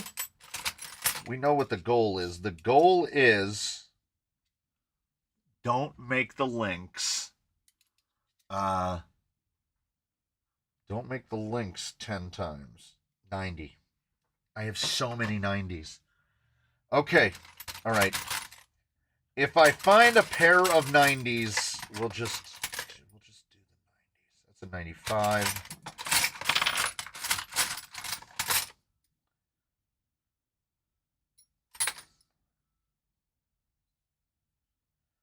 I think just that fast. I just found a pair of 90s. Yep. 90s. Okay.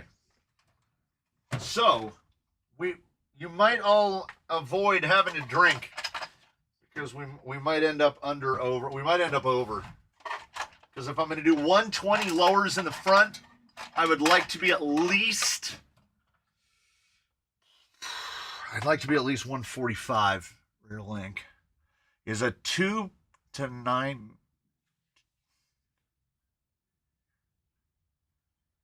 or got front rear is a for, okay, I'm trying to read it again. Do you mean 29 to 1? Get a front and rear there, Air Force Texas 275. 29 to 1. I try not to go under 40 to 1 final. 29 to 1 is going to be a bit brisk. You could probably do a pick your own adventure and the members get to pick all your parts. I feel like we're kind of doing that. Like, I'm using a lot of stuff that people have sent in. What are the pros, cons of a mullet? So the pro of a mullet is if your front end clears onto the obstacle, you're going to clear off of it without issue because you have greater clearance in the rear. Also, it's much more difficult to, as we say it around here, doodlebug. The rig is a lot more resistant to flipping over backwards because the way the portal axle messes with geometry. Your axle is not on a single plane, right? So on a straight axle, I don't want to move these parts and mess myself up. I could grab another axle, I guess. Generally, the axle, pretend this is the axle. The axle will be on the same plane that the link is attached to, like that. But on a portal, the axle will be down there, and there's the plane like that. So it's like another triangle. I don't understand how it all works. I'm not an engineer. I'm not a geometricist. But I do know that it works. And we have been trying to find the drawback to a mullet. And it doesn't appear that there is one. Sometimes you have to run a shorter shock in the rear because you know, you've got 12 millimeters more ground clearance in the rear. You got to do a lot of math on getting your final drive ratio correct. But in use, it's just all seems to be net some good. My first build, I'm going to replace the Enduro Metal 3 gear with a Stealth X with 2456 and 33 turn. That's going to be that'll be going down. That'll be spinning it down. Stealth X is already huge reduction, and the torque loading is different. Yeah. Take that. Yeah. In the finals, nobody beat the Mullet. The Muzzard won the finals. Jake won the thing overall. I mean, I don't know if anyone would argue. Because Jake was just consistent all the way through the entire event. So portal out back and straight in the front is a sweet Mullet. Then a straight out back and a portal up front is a Tellum. It would also be horrible. Like, it would be, that thing would doodlebug all day long. Hollaballs. How far will we get? That's the question. That is the question. If you have a Mullet, do you have to sing crap 90s pop songs? Yes. Yes, you do. It's part of the deal. 7.5s at both ends? I seem to remember just cutting open a bag of these. This is where all your money goes. All you people buying gift memberships and super chats and all those. Blow your money on exotic crap like more hollow balls and more links to build more rigs to give away.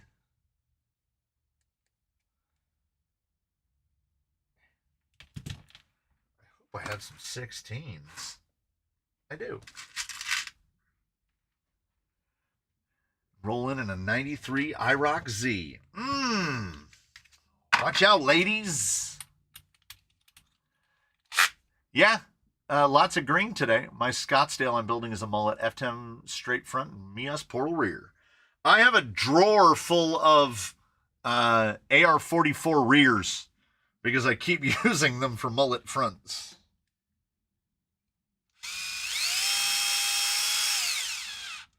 Just convenient, you know? The AR-44s. Cheap. No giveaway today, no. Have you ever filled the void in those skids with epoxy to keep from the catching? Oh, they will self clearance. That little hollow bit, I don't know why they do that, but I've also, on skids, unless you're talking about skids that have been used for a long time, that part doesn't hit. This hits. The backs of the front links will be ravaged, but the skid itself, it doesn't really matter. It'll be interesting to see on that Chinesium VRD, the one that's in a box behind me, which I forgot about earlier. It'll be interesting to see because that thing has a skid shaped like an axe head. Visited my wife today. No nurses won't let me RC the wheelchair. Aw. Yeah, right? Come on. They need to loosen up.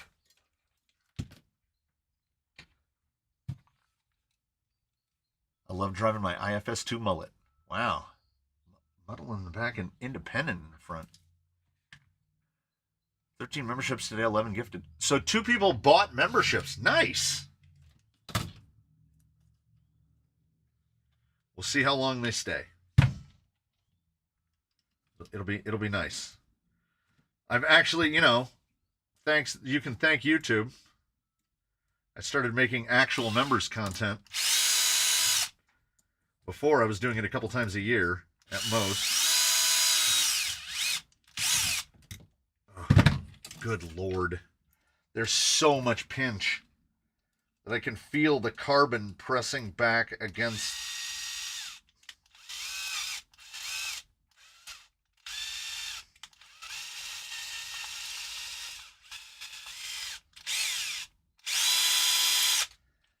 This is I feel like I'm losing my mind. I've just been trying to get this one screw in here this whole time. There we go. We got there. We need to invite Craig here as well as Matt from... You mean Bruce? We know Bruce. Now we're going to find out if night... Oh, okay. All right, there you go. We did it. We did it, guys. We, as a group and a collective, as a person who was too lazy to find or fabricate some 85s, 95s are the guys. Because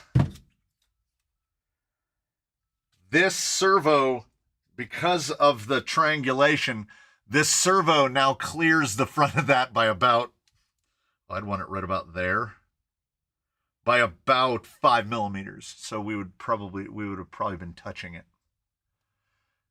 I was gifted a membership and didn't even realize it until now. Can you paint the axles on this build?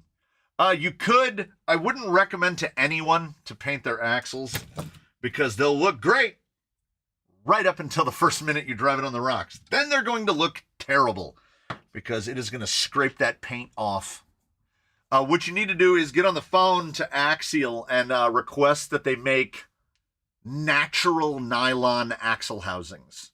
So that kind of off-whitish sort of cream plastic color. Then we could dye our axle housings any color that we wanted. But yeah, a black axle housing should just stay black. It's gonna look awful. What about there? Gonna guesstimate again. I'm gonna say about 100. About 100. That seems about right. So this should be like what? 70s? Around 70? If it's 70s, I've got 70s. 65s. 65s. I know that digging through the bin. I did not say a 65.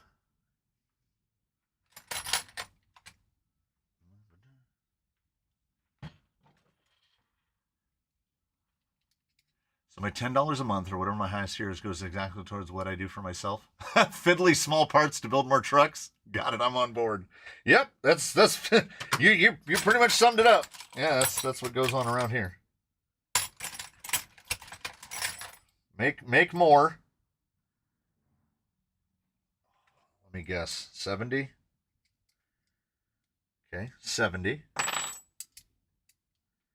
70. 60. 60. This thing has got 70. What did I even say? 65? 60. 50. 45. 45. 105. 75. 125, 120, 70. 70 will work in a print. 40. 60. Did I say 60? I said 65, right? I think 60 is going to be too short.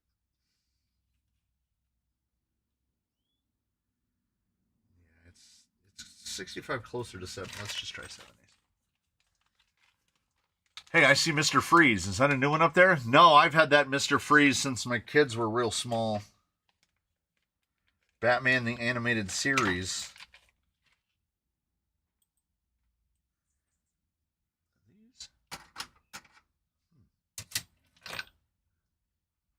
Yeah, Mr. Freeze has definitely been around. What about the Flying Field membership? I don't know. I mean, I would like to be able to park closer. I'm definitely going to look into it. I definitely, in that box that Mias sent me, so you know, no shade or nothing like that, but in that box they sent me, I definitely got some first run parts. Because I have some rod ends that are reverse threaded on one end. I have some that are conventionally threaded on both ends. I have some that they got the threading so wrong they don't work. Yeah, I think that, yeah, the stomper fell behind the sign again. He's not what happens, I'll tell you why. Right behind Kelsey and Roy Kent and Ted Lasso is an part of an element box to keep like light bleed through from coming through from the other side. And on the other side of that is the pile of bodies. And the pile of bodies slump over and push everything forward, and the stomper falls off.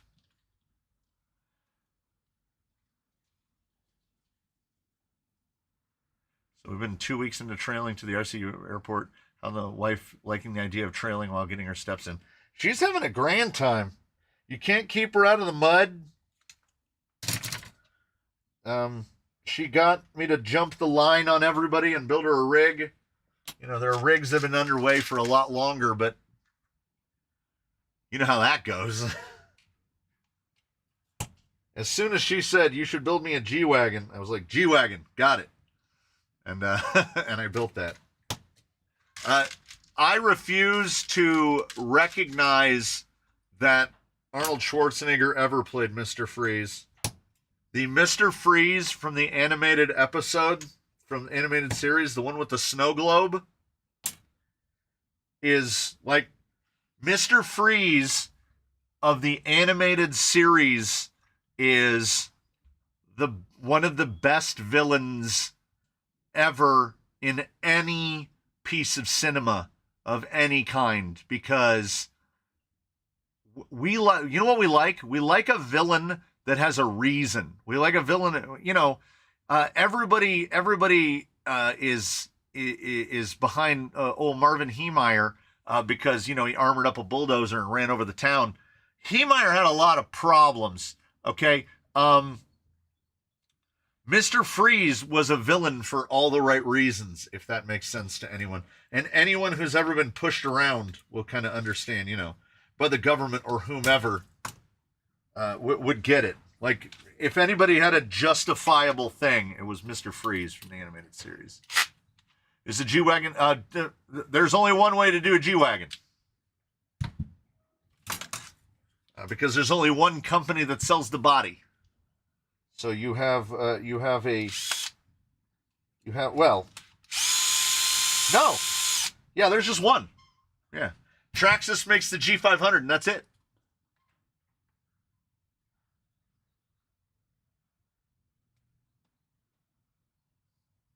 For a moment, I was getting it confused with FJs. I was like, wait, more people make FJs.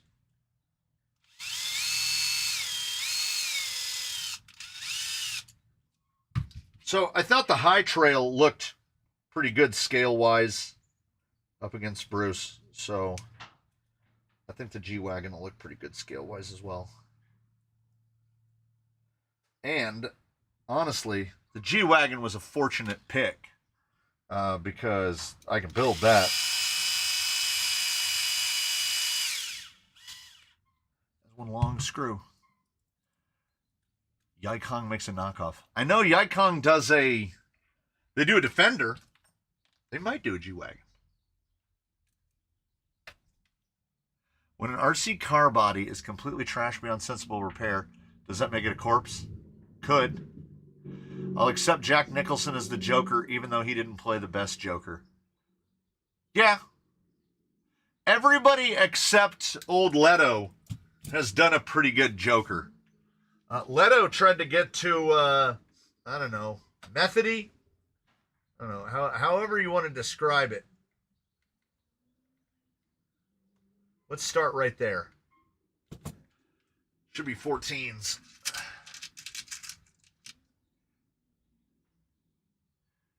Yeah, and here's the best part. Like, I don't feel like I incepted her or anything. It's just, she offered to come with me when I was out filming one. And I was like, cool. And she came out, and then when we were leaving, she was like, I would do that. And I was like, heck yeah. That looks okay. That's still got quite a lot of caster in it. All right. We're lucking in, we're lucking out. And that only took me like 25 minutes. And the Creeper T drive shaft outputs aren't going to interfere with anything.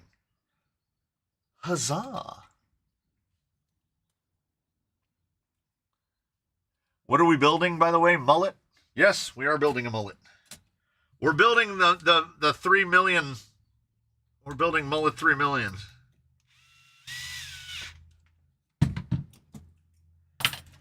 I don't really need a reason to give things away, but it doesn't hurt. You know, once she's got her own rig, she's going to want all the upgrades and the expensive stuff. Nope. Absolutely not. Because she doesn't know what any of the stuff is. As long as it works, she took to the radio. Here's another sales pitch in case you needed one. Here's another sales pitch for RadioLink RC4. She took to the RadioLink RC4 like that. She had cruise control down within minutes. Okay, now when two of them are on, it's not quite right. Isn't that just the way? Because then that pushed the axle into the middle. I think we're going to need a high clearance link to clear the stupid motor mount. If we go right about there. Maybe not. Maybe not. We might get lucky. Oh, do you want me to add any other column to the tire list? I'm going to add to the price performance in the main table. Do you want to see anything else there? Not that I can think of. Not that I can think of.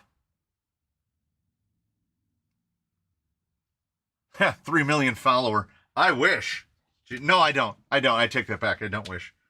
I imagine that there is. I've never gotten to it. But I imagine that you'll get to a point where, like, most YouTubers, I have to imagine, don't read all of their comments and all that stuff. Oh, no, it's going to get a winch on it. That's not going to be a problem.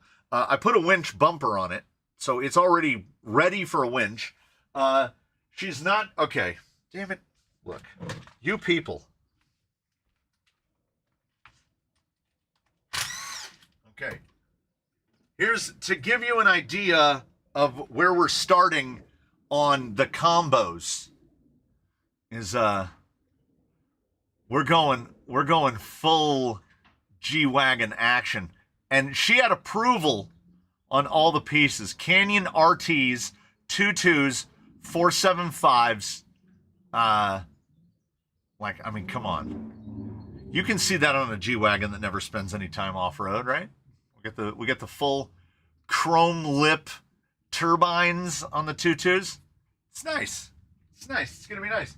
That's why I got her 6mm hubs to pull them back in a little, because it was sitting real wide. And then she saw me driving it around in the yard, and she was like, that thing is wide. I like it. I'm like, dang it. Did I just buy hubs that I didn't need to buy?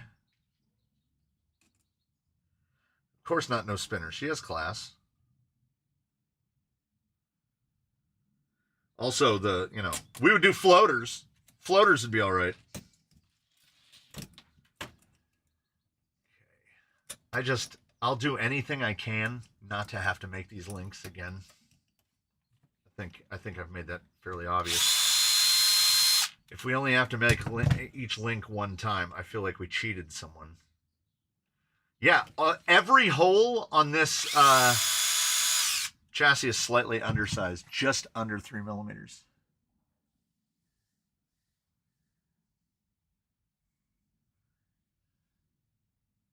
The tire names are the exact same that it puts on the video title, so you can copy paste it and find the video.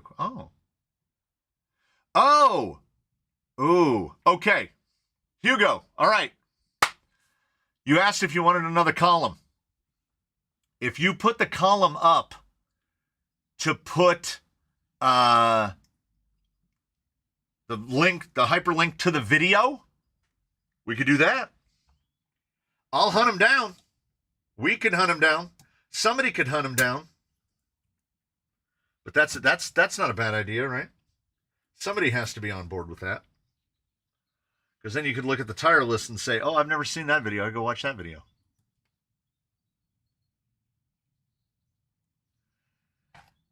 Add an outboard motor and flotation. We gotta, as soon as that high trail got stuck, I was like, oh no. No. Because I'm wearing these shoes. I don't want to go out there.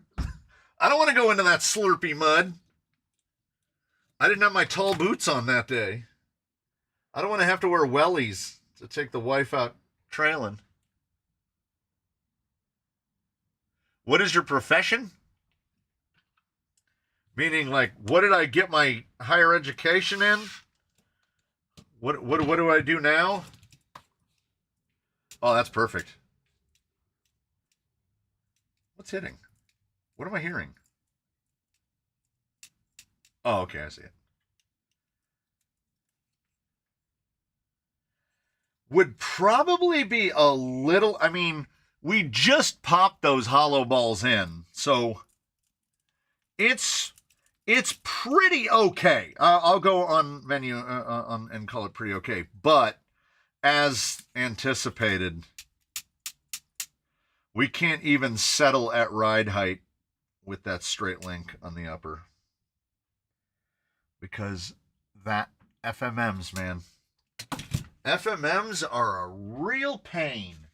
So we're going to have to make a weird front upper. Maybe I've got something around a 60, though. You never know. So we are going to have to make this link a couple times. Okay. Now, the only hope is that we don't have to bend it. We don't have to re-bend it. FMMs. Ugh. It is what works, though, you know. What did I say? 60, 60, 70. This is 70. So we're looking for about a 75 offset. Take a fishing rod for mud rescues. 75. Should have known. I should have known the FMM was going to hit. 75's too long. Unless... Nope, still too long. It's a 70 no matter how you shake it. Just found another 75. I'm the only one who'll know what the name of the secret website to add them.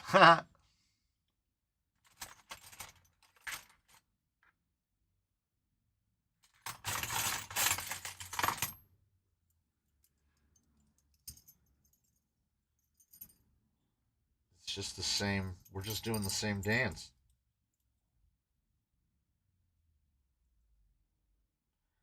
Okay, I've found 3 75s and an 80 so far. Look at this huge thing. Good God. That's another 80. I think that's a Club 5. That looks too short. That looks too short. This is how it works. This is how it works. Bunch of 50s. Make a couple piles of 50s. It's never...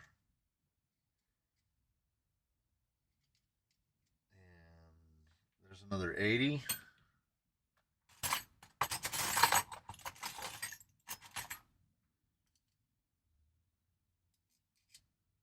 way too short.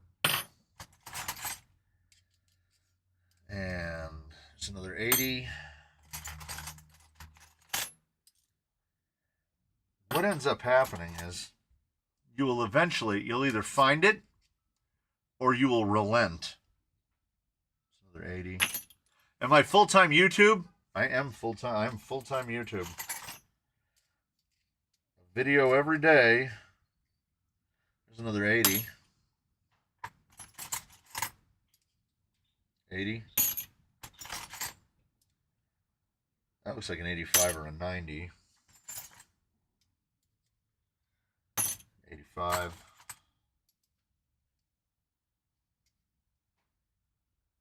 75.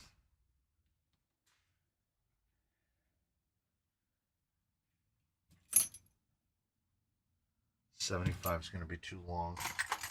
But if I find another 75, we'll just remake the lowers. You know, that works. 70! Hot dang. Now, will we mind if the uppers don't match? Please let this be a 70. Come on. Come on! We go. I forgot, yeah. I did sell Scion parts. I did do that. I only did it for 20 years. Jeez. Kind of forgot about that.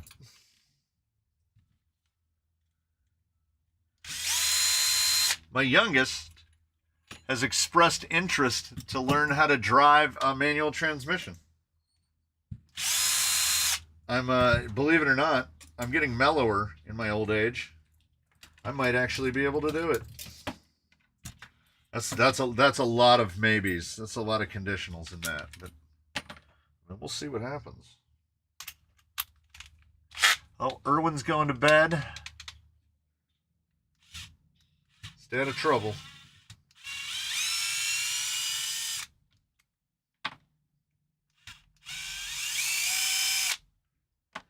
How bad do I not want to take that top screw out? Real bad.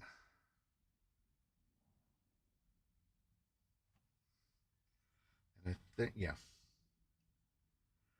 We're doing bend at the back for reasons.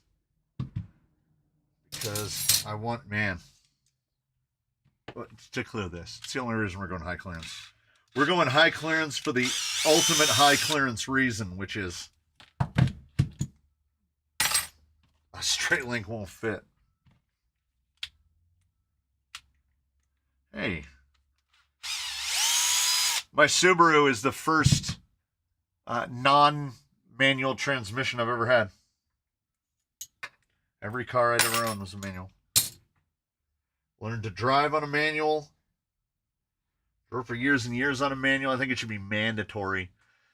I think America, I think every country needs a K-car program where you have a learning car that you have to learn on, because what's happening with uncomfortable regularity is kids are getting bought their first car, and their first car is some kind of Tesla, and it's they never learn how to drive. They're just passengers sitting behind the round thing in the car.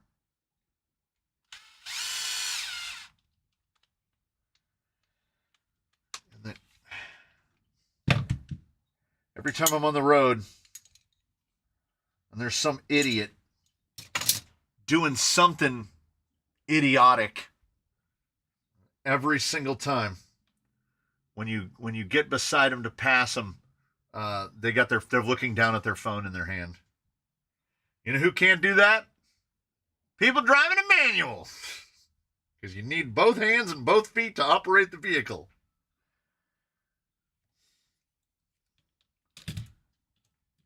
Can't be sitting there holding onto your phone. You're going to have to shift. It took me a good year to stop kicking for the clutch pedal while driving an automatic. And I still, every once in a while, reach for it. I've also had a series of cars, or driven a series of cars, that have little vestigial flippy paddles on there. Ugh, not great. Not good. No, it's definitely not the same. You put flippy paddles on some sort of CVT gearbox that makes the RPMs not match what's happening. What is the point of having those things on there? They're not doing anything.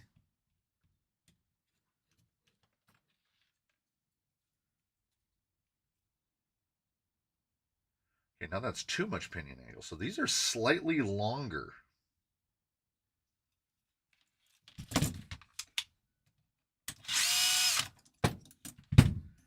Let's just put these on and take them out 25 times. Yeah, I do miss it sometimes.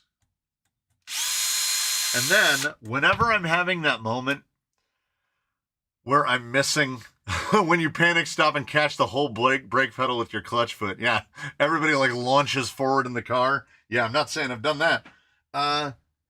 The moments that I miss the manual transmission are really offset by those times when you get stuck in Southern California traffic and you put it in Smart Cruise and never touch the brake nor the gas for like 2 hours of traffic and just let the car do it.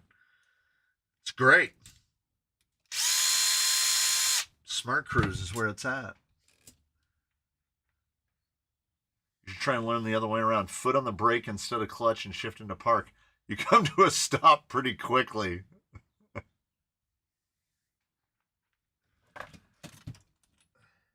Yeah, so, I mean, technically... Oh, it's because of the bend. That's why the angle's weird. I've never owned a car with an automatic. By the time I got to cars you don't have to shift, they're all CVTs.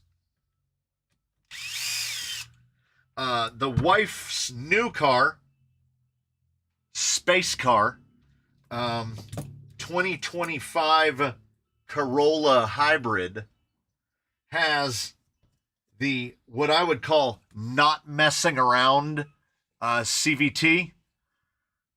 The engine just goes like this. Like you never hear any, there's no change in the sound of the engine at all. It's how it should be. Like, gears on a CVT are ridiculous. Shift points, there are no shift points. They're doing them digitally. They're doing them weird. The Subaru kind of has this weird, like if you really stomp on it and go, it kind of, why isn't it just constant velocity? I don't understand why it's not smooth. Yeah, space car doesn't even feel like it has a transmission. I still speculate, and I haven't had the energy to look it up to confirm. I still speculate that the Toyota specifically, that Corolla hybrid does not have a reverse gear in the transmission. I think the reverse is only done electrically. Because whenever you shift that car into reverse, it goes, and like the space car mode comes on. I've never heard it reverse without space car mode, so I don't think it has a gear to go in reverse. It might, but I don't think it does. Because it would be, honestly, from a production standpoint, it would be smart to build a gearbox without reverse.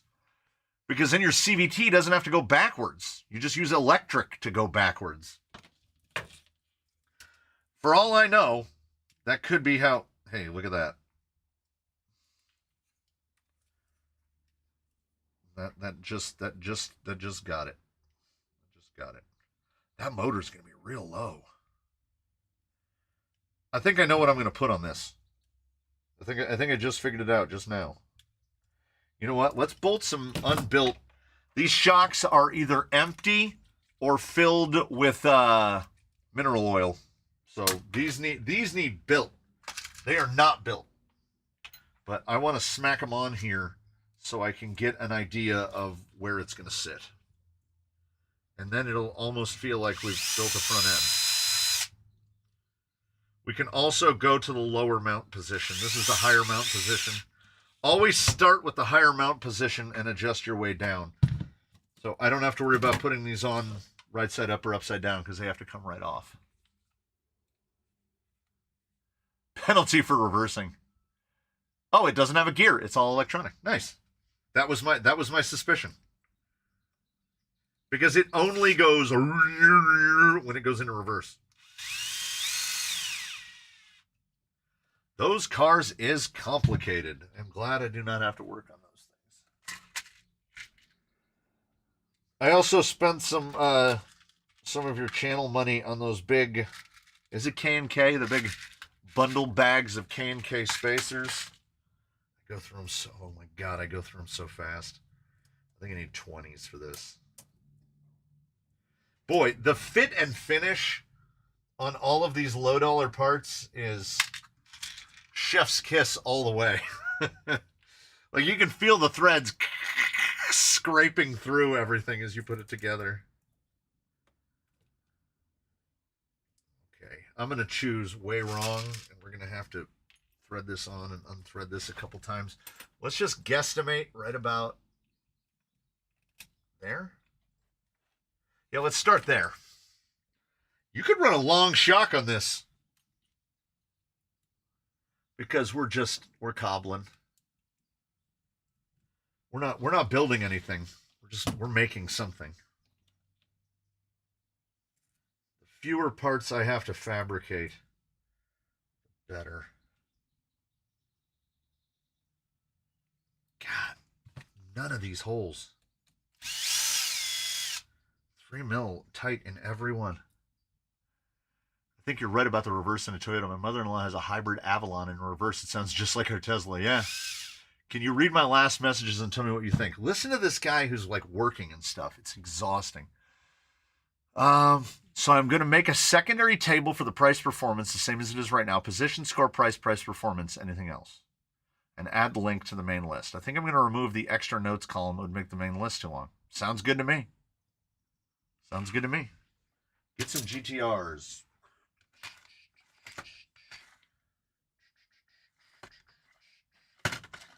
I'm digging through drawers. That's the sound you hear.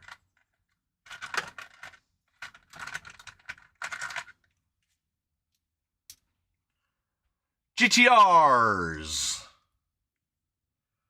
3.5 millimeter shafts. Again, I might have some big old springs that are soft enough for these. What length are these? These are 85s. These are 85s. So it wouldn't really work for anything I got going right now. Because I think these are 95s. These are either 95s or 100s. What are these? 95s. 95s are barely long enough for this.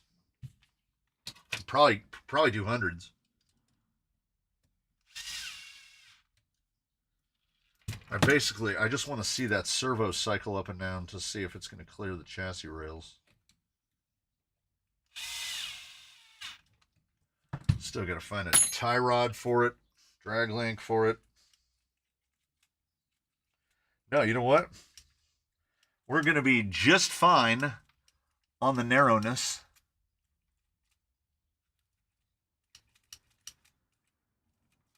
No, we'll be all right. Yeah, that's going to sit just about right. Okay. And we can get full articulation. We still bonk a little, but that'll kind of help us set our ride height. It bonks at basically Link's level, so we should be fine. Here's the thing. If I don't emphasize it enough, and I feel like I do, but if I don't emphasize it enough, I want people to take into consideration the fact that I'm just picking random stuff out of bins and putting it together so that it fits. And then it's going to work. Like it'll either be good or pretty good or really good. We don't know where it's going to land for ghost ride processes. But manufacturers spend years putting these things together. And they screw it up. They screw it up like 85% of the time. It's not that hard. Like, from what I understand, the way Lego works is they have guys called master builders. Lego master builders are like wizards, basically. They are modern day Michelangelos. They can see things out of a pile of little square bricks. And they say, either they do the creator series where they're like, hey, go see if you can build something out of these parts. Or they're like, we need a general store. And that dude builds it out of his brain. And then they say, okay, the pieces look good. The model looks optimized. We put it in production. How do they make these? Like, do a bunch of idiots get together and they go, you know what we should do? We should make this one longer. And then the other guy goes, you're on to something. And like, get a master builder over at your whatever. Have that guy make something, test it, then produce it. But we get to beta test everything.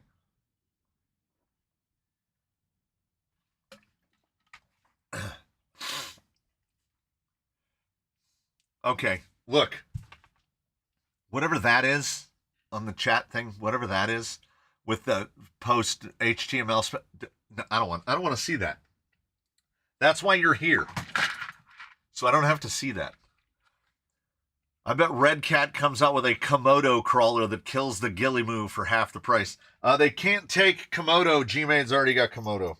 So we have to think of another lizard. We have to think of a more red catty lizard. The Gullimoo.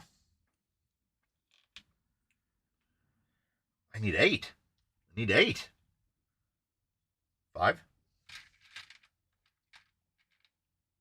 I'm trying to pick the ones that are less used. 6, 7, 8. Oakley, Dokely, Deuterinos. All right. I lost my mind. I lost this thing for like a month. It was on one of the workbenches. Lego Master Builder is probably telecommuting in CAD now. There's a couple of them that do shorts content. And that guy like shows you his whole thought processes that he uses when he's designing new models. Like they have to take a test. Part of their test to become master builders is they have to build a Lego sphere, which I would just short circuit. You're not getting me to build a sphere out of Legos.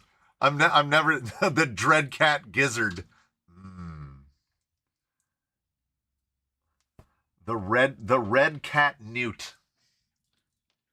She turned me into a newt.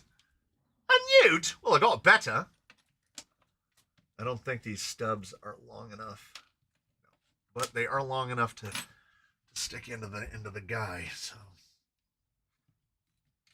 Zoip. This would work a lot better with a tie rod in it. Then, let's see. Where are we if we go for about a 330? 330 wheelbase. He said the thing. He said 330 wheelbase. I have plans, man. Man, do I have plans for this one. I figure I've already got 2 mullets. I can give one away. I'll build another one later. I can't keep them all. It's not feasible in terms of space.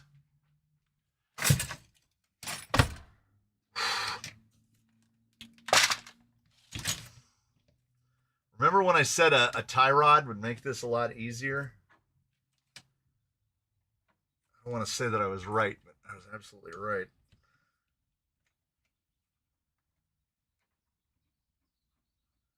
This thing is helpful, though.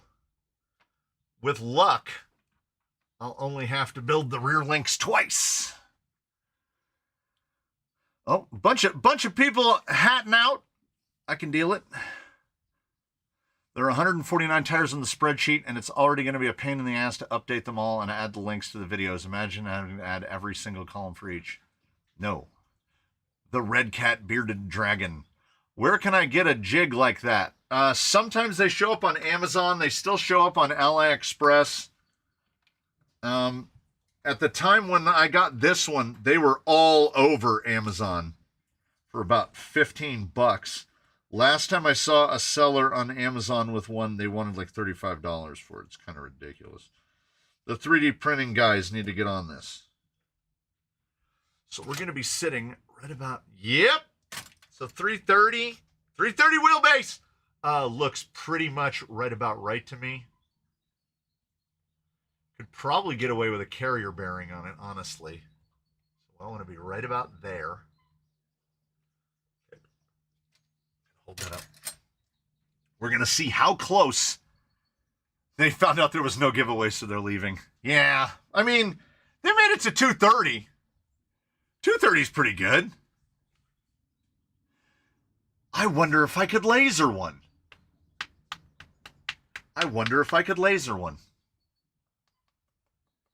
I might have to, if I get some time and I'm sitting down to watch, I think I'm going to start watching Landman. I started watching Mobland. Oh my goodness. Are you talking about a show that they made with me in mind? Because if Guy Ritchie made it, I will watch it. And if it's got Tom Hardy in it, I'll watch it. And it's got Pierce Brosnan and Helen Mirren in it. It's pretty great. It's the right amount of action. There's some violence in it. And there's one new episode every Sunday. How dare you make me wait? So I'm either going to start watching Landman or the one with Jeremy Renner, the mayor of something town. Because those have a couple seasons in. So I can do that. Waiting a week for every episode is old-timey and painful. 100. That looks like 140 dead. 140 plus maybe a little. We could go 140, 145. Let's see where that puts us. And I would like high clearance lowers. So I'll go a little over 140 right there. See where we end up. That's 110s. We might be able to find a 110.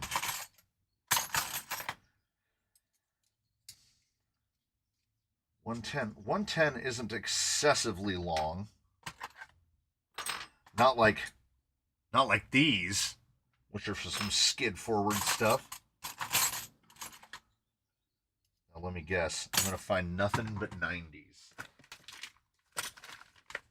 130, 120 straight, 125 straight. I'll be able to put the bin away, I think. 105 straight. 75. God, those are huge. 125 curved. All right, we were denied entirely by that bin. Did not help us out. I don't think I took a single link out of it. Such is the way of things.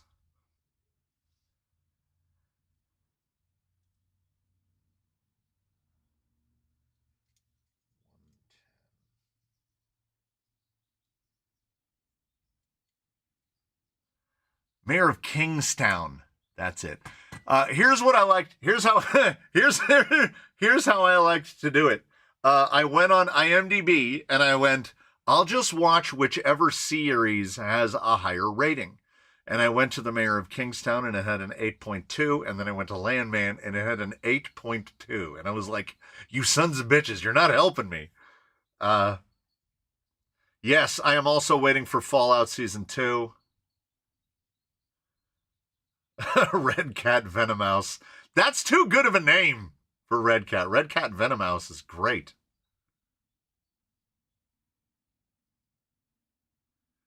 Oh yeah, I'm not reading anything that Hugo links until or says until he yells at me that there's something of his that I needed to read, because I figure it's some sort of technical errata that will just make me angry.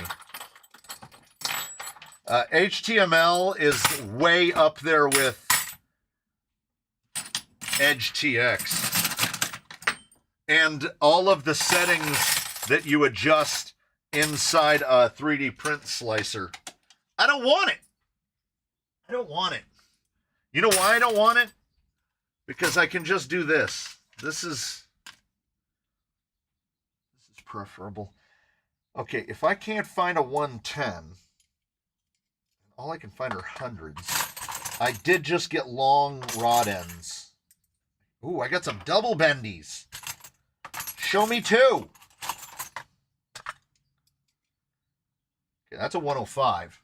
We can swing a 105. Show me two. A tie rod, that might work.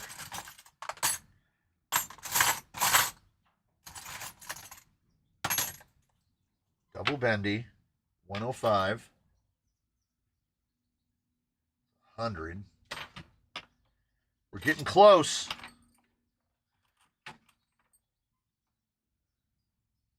If I could just live the dream and find two links that are the same length, please.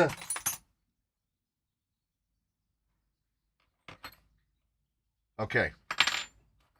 I think this is a 105.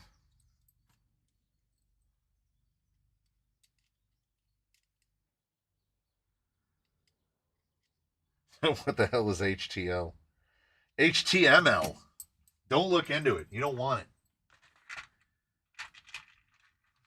Okay. Easy peasy, lemon squeezy. I just bought new Traxxas longs. So the backs of these are getting Traxxas longs.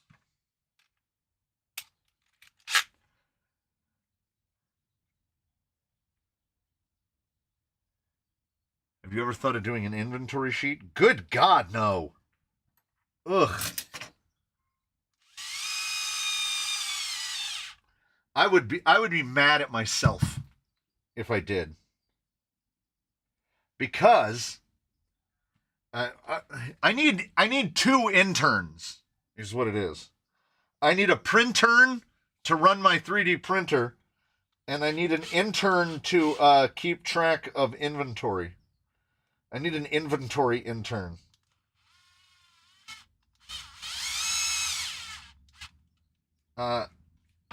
Like I say, there's a reason that the cameras point the direction that they do, okay? So, starting over there, right? And then it goes across like that. That's my arm. And it's just bins on bins on bins on bins. And then if you go under the bench, it's all the way around.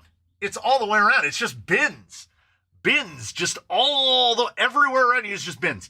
I can't keep guys, I can't keep track of all of it. I can't, it's not possible. I buy things, I set them down, and they're gone.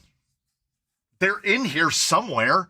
There are vast quantities of things here just not existing. And then I'll find them later. Like, I buy tires, I hang them on a peg, forget that they're there, gone. Then I find them later. Unless it's a tire that's ready to be tested, it's gone as soon as I set it down. Like that link. That link. Here. Did I lose the same one? Hey, 5! Oh, Miata Commuter's here. I've been listening for the last couple hours, but the Pontiac needed an alternator and the truck needed an oil change. Oh, yeah. I don't have a problem. I developed inventory systems for warehouses before. Easy. Uh-oh. Guy 307, he did it. It's not my fault. Here it comes. Yeah, there it is. There it is to exhaust your opticals. It's so bright. It's so bright. for the sawtooth.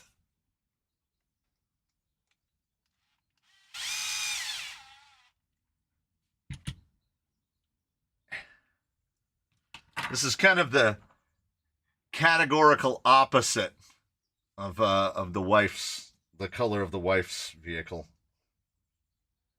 which I should have put another coat of paint on by now, but I got, otherwise occupied.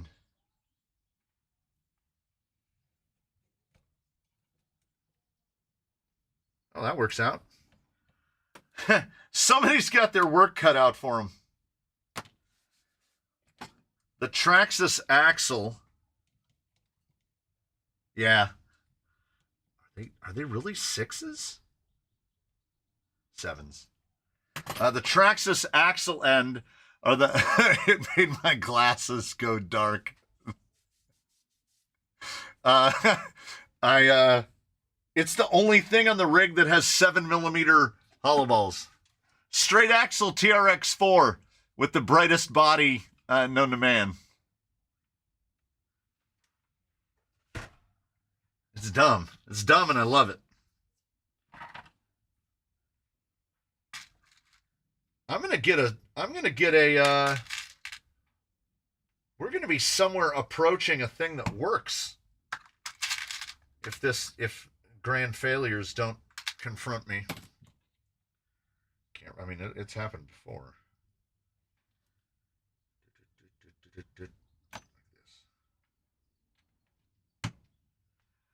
Did you paint the G-Wagon? Inside. G-Wagon is painted on the inside, 100%. She wants it shiny. Which, I get it. We don't need to be in this anymore. I made the bottom links. Don't paint my body that bright of a color. So what you're saying is day glow. Like the brightest. You got it. Whatever the fieriest color I can find is. Excuse me, sir. What's the brightest red you have? I'll take that. I have no plans. Usually the rig is built and then I kind of get an idea of what color it's gonna be. That one I don't have it envisioned enough. 19 plus 7, 26. So we need 27s. I might have some stainless 27s. Let's get another bin out. Yeah. We'll just go 30s. And while we're here, we can find what it needs for the top, which is, I think, a 30. It's also a 30. That's my last 3 stainless 30s. I can't order McMaster for another 16 days. These are trivial complications.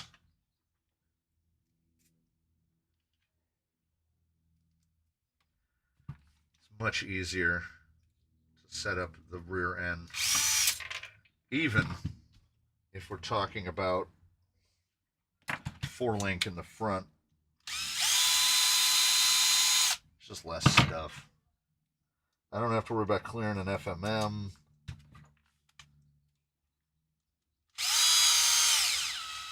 Yeah, it really needs a 27. That's a lot of threads coming through. What are you gonna do? What are you gonna do? Well, the goal would be find shock 4.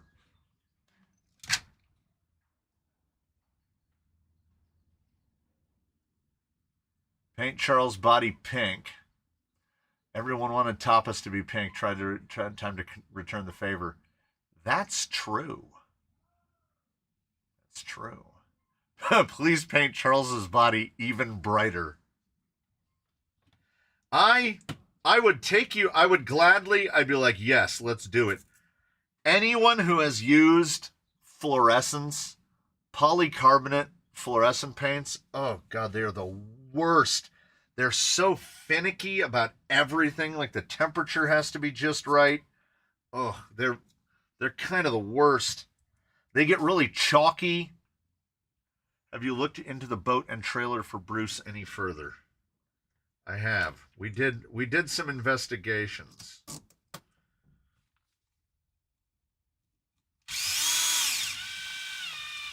I forgot how long that screw is and still got myself right in the fingertip with it.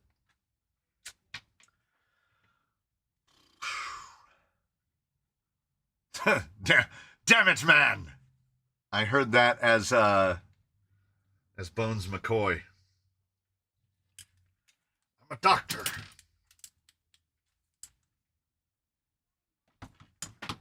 All right. We still need former holler balls, so I can't put those away yet. And I think those are 35s. Probably 35s. Do I have any 35s left?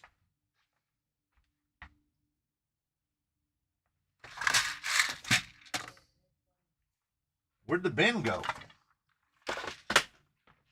I know I'm asking questions. People are like, I don't know what you do. He's out of control.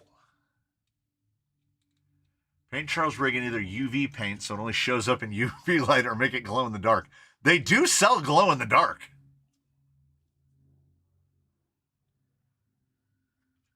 Glow in the dark. I know Spaztix has glow in the dark. Come on. Come on.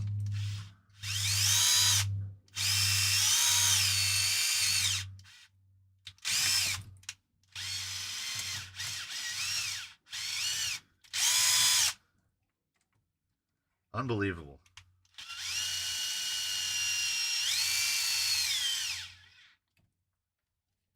If it didn't come with 35s, it should have. I'll find the other one soon enough.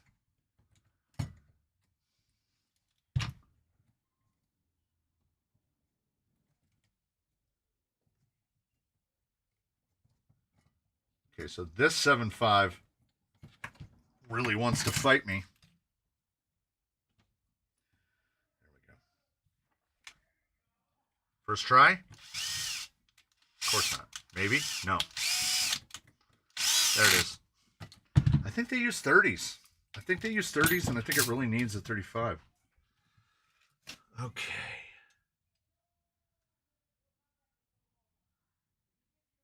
So yeah, that's gonna sit. That's gonna sit okay. I made no effort to mask my own surprise. What is the best, cheapest way to buy rod ends hollow balls? Mias used to sell a huge bag of them that was like 60 rod ends or 100 rod ends with balls in them for like $30. And it was the absolute cheapest way to do it. I don't know about in Europe, but I know that nowadays Traxxas is still kind of the cheapest way to do it, because when you order from Traxxas, you get 12 of these with 7mm balls in them for like, I think they're $9. That's cheap. I mean, if we're under $1 per end, we're at what? What's 9/12? 3, 6, 9, 12. 75 cents a piece for a ball and a rod end. That's really hard to beat. TRX4 rod ends are similarly available, really cheap. They don't come with the hollow balls, though. Hollow balls kill me.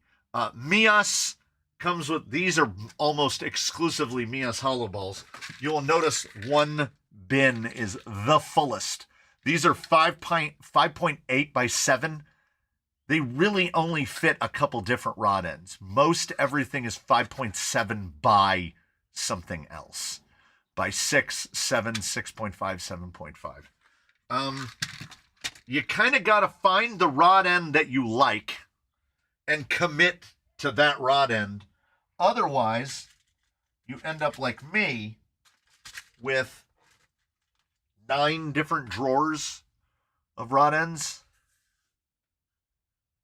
Yeah, Hugo does the TRX4 rod end clones. They'll be 5.8s. It's just that oftentimes when they clone, they get into their clonery and they don't know. They don't know because they don't know. They don't know that the hollow balls come in different sizes.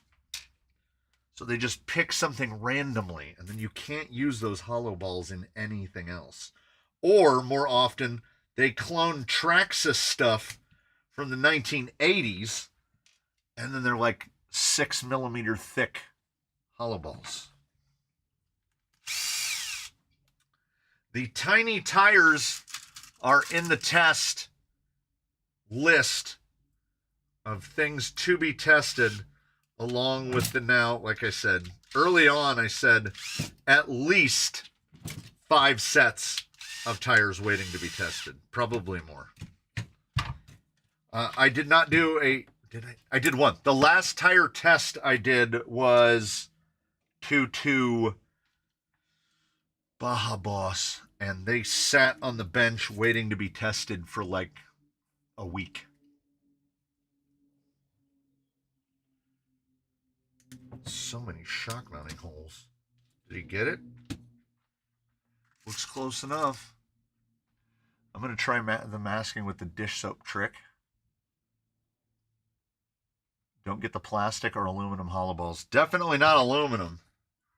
The plastic ones are okay if they gave them to you, but I don't. I use them very sparingly because I'm this guy, and you will crush them into oblivion,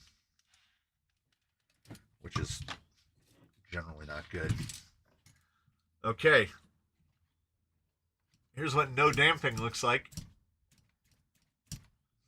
And these do indeed have pistons in them. I looked. We're going to crank this. We're going to crank this soldier boy. We might end up TRX4 style with an upper link longer than the lower link. We're going to go all the way to the top hole and across. And we are. 150s. 150 uppers. And they should be high clearance optimally. Probably lay that shock down another couple more holes so that we don't have excessive droopage in the rear. Probably going to end up with cut to lengths for all of them.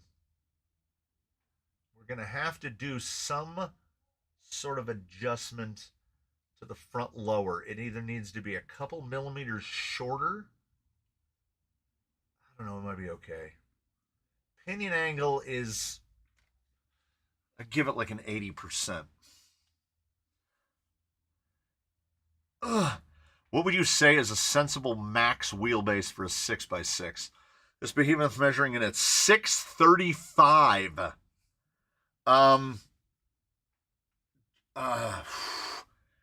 That thing's going to have the turning circle of a boat. That thing is going to have the turning circle of a boat. Jolly Green, crazy as it might sound, I shortened his wheelbase by, I want to say he got 8 millimeters shorter when he went to the new chassis. He kind of got really much better at turning with that just by moving that front axle back a little. I would say realistically for a 6x, under 500. Beyond that, your turning circle is going to get oil tanker. You're going to go full oil tanker. 635 is wild. Now, if you're some much larger scale, then you can get away with it. That's about a 150. Please be a number that I like. 120. I feel like I've seen 120s.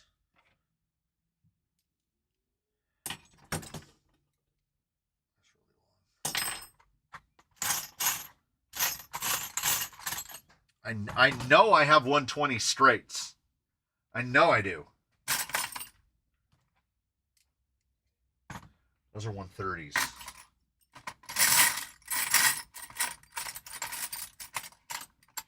Oh, hold on. Hold on.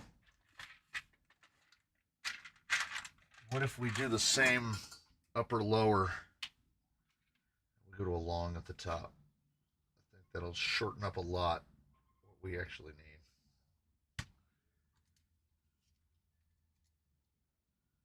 105. I know for a fact I've got 105s.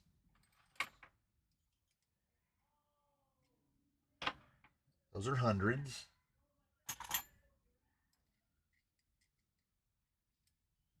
Okay, there's a 105. Do I have another one?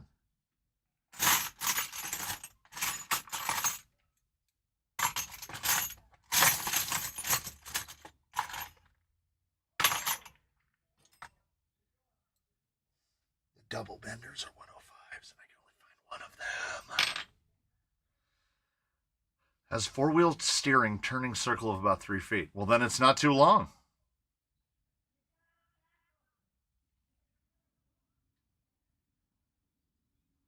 Yeah, I can't imagine that the space, like the gap between the front set of wheels and the middle set of wheels has got to be so far. Oh, how does that work? Okay, longer top links. TRX4s stock have longer upper links than lowers.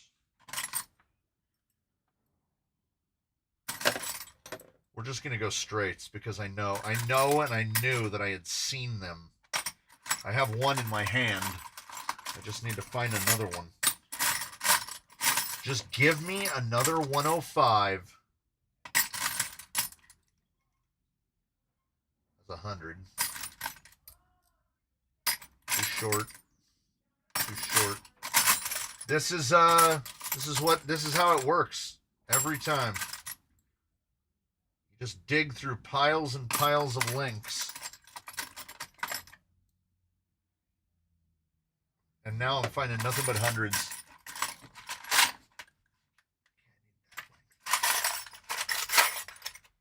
I try to be reasoned, and I try to get them all to stand up, and then I just go like this, and I go, who's the same length? Did we do it? Nope. That's 100. Found a 105 vent. I can't find two 105s. And you might say, well, how is that possible? They come in pairs. I would say, man, you're preaching to the choir. Okay, this big boy is a 105.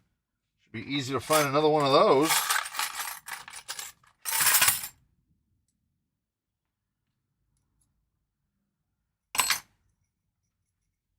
Skinnies. What about skinnies?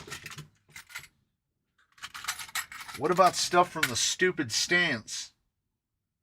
That'll do. That'll do. There we go. Thinking is not my strong suit. 35 minutes. Oh, man.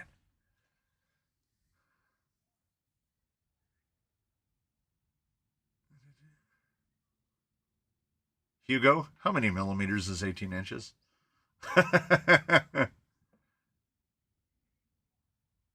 Oh, was this as the message about how it can't be 99 plus? That's fine. Just put it as 99.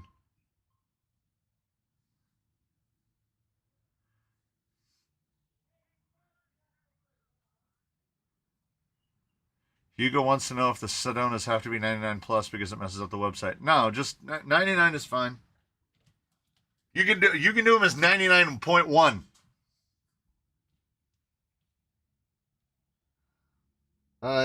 Nobody cares. The ratings are subjective, apparently. I get told that I don't know how to drive at least twice a week. You'd think I'd be getting used to that by now.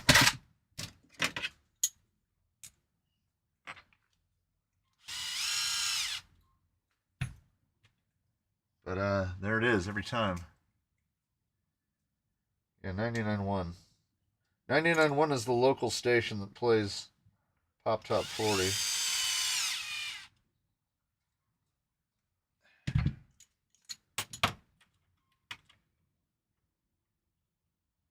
Okay, how is that?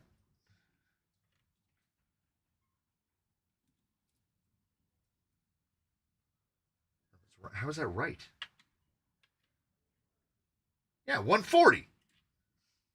Jeez. Farewell, Marcus.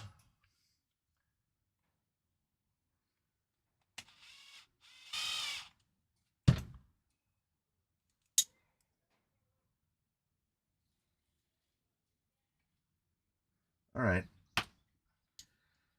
Do I got tires on rims? Yeah, I do. I got pins. I got mixed pins.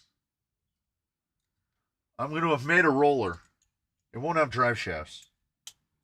I don't have the time or the brain force to put drive shafts on this thing, I don't think. Who knows if it'll even work, you know?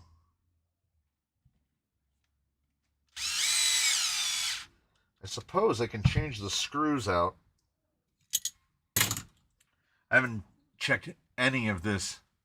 Hugo. Yeah.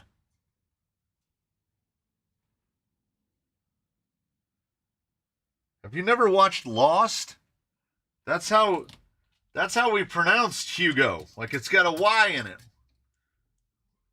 Like, listen, I don't want to hear nothing from y'all that ain't got no V's and like, is it like Hugar? Is that what it is? Like Hugo? Is that how it's supposed to be? Is it Hugo? Like there's no the h sound. H. Mr. Spain sounds cooler. Yeah, I mean, you know, it goes either way.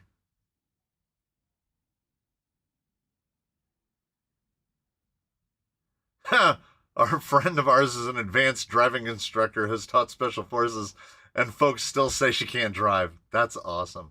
Oh, so I got it right. It is Hugo. Hugar. I can fake an accent.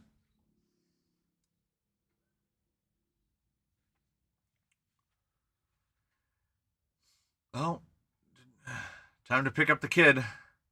See you dudes next week. We'll be here. Can't stop me. Not that anyone's trying. I don't know what's going to happen on July 5th, though. Or is it 4th? It's either July 4th or July 5th. Because the Anime Expo. They're trying to rope me into doing day 1 and 2, and I want to do day 1 and 3. But I don't really, you know how it works. I don't really get a say in it.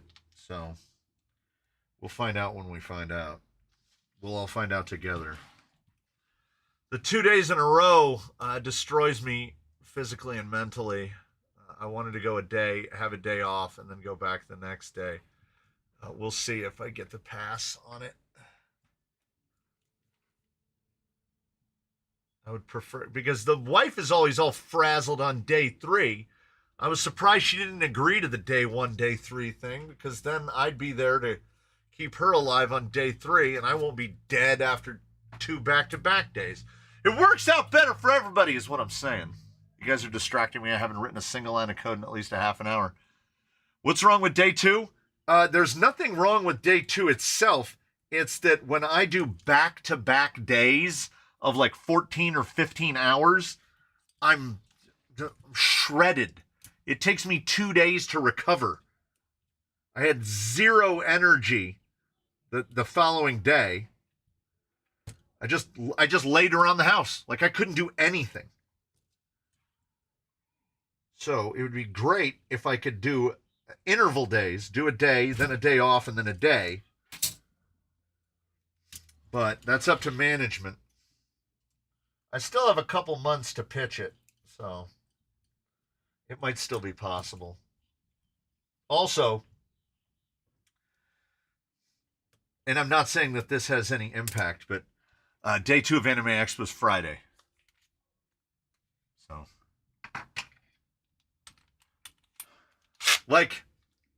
So, Chuck is asking about how to pronounce Hugo, as we say it here in America. Hugo.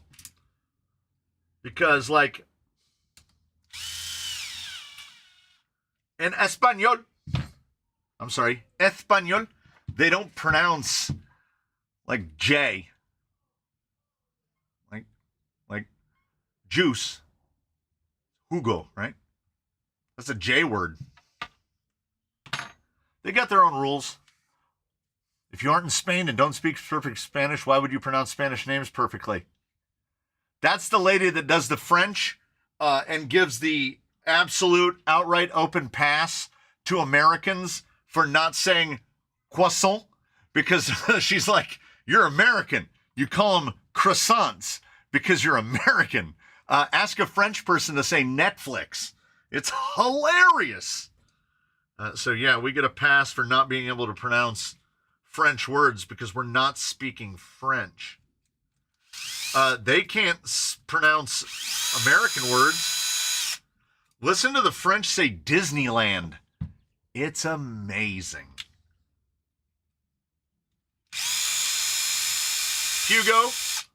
Hugo, give me a word where you pronounce J like J.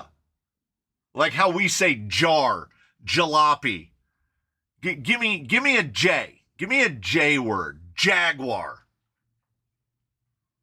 I don't think y'all do.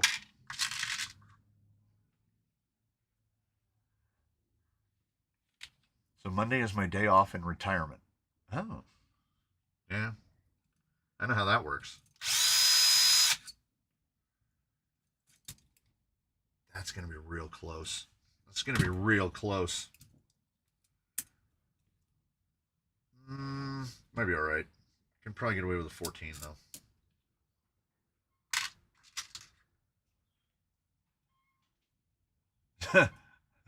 Merde.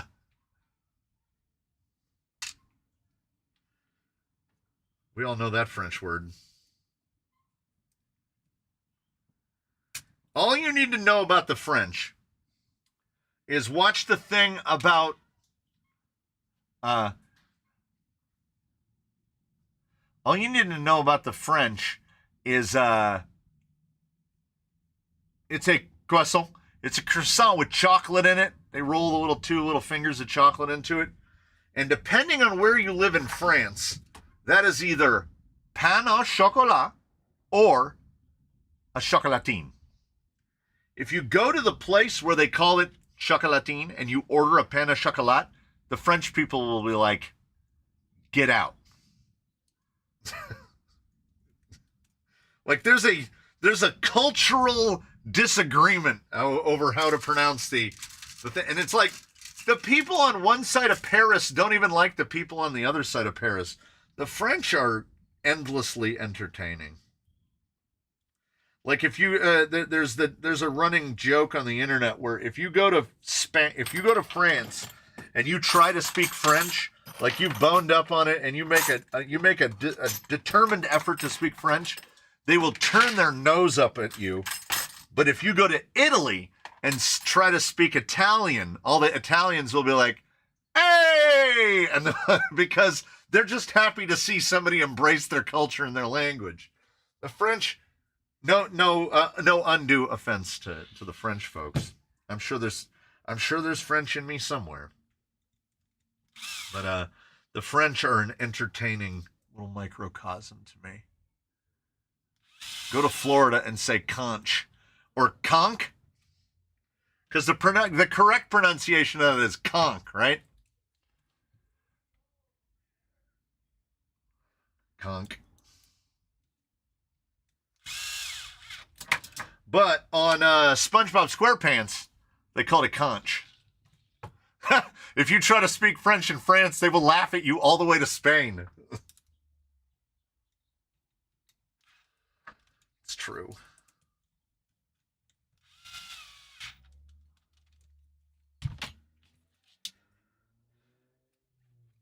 Okay.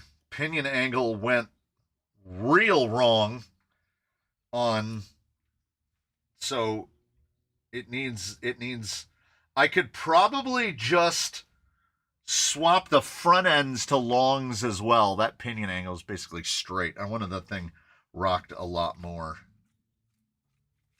But it's smooth. We don't have anything interfering with anything else. And then when we're loaded down, we should be sitting right about there. So probably, I don't know, I don't know how much weight we're actually going to be adding to this thing. Yeah, rear pinion angle can go back a good bit. We're probably going to end up using these holes and putting a shock key on it anyway, because that doesn't look like it's going to be enough link separation. And we didn't check the most important thing.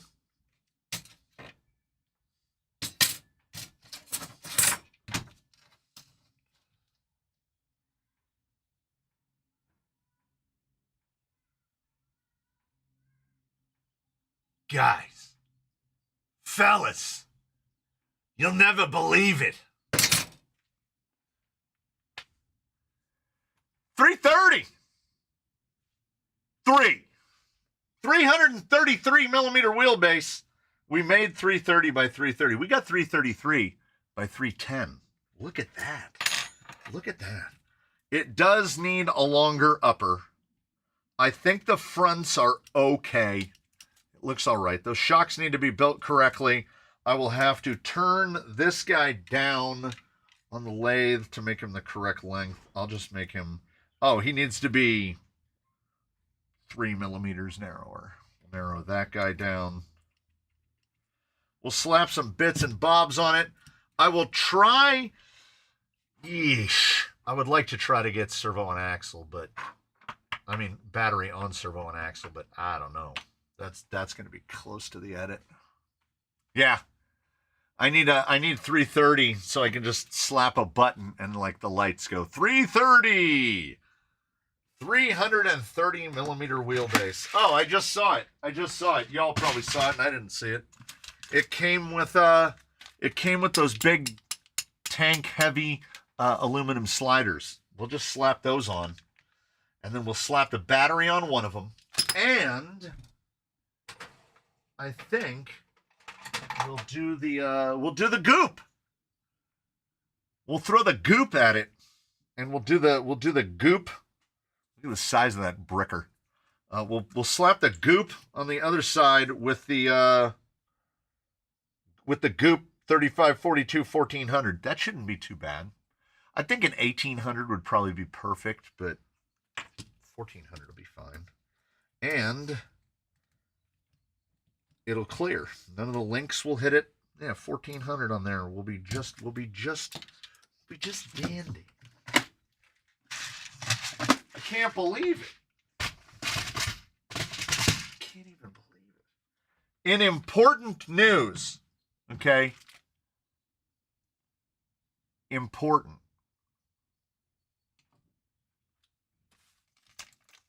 I need you to pay 17% attention. I need to get some more stuff off the bench or I'm going to start knocking things over. I've got like containers of chassis spacers just laying out in the open. It's a recipe for disaster.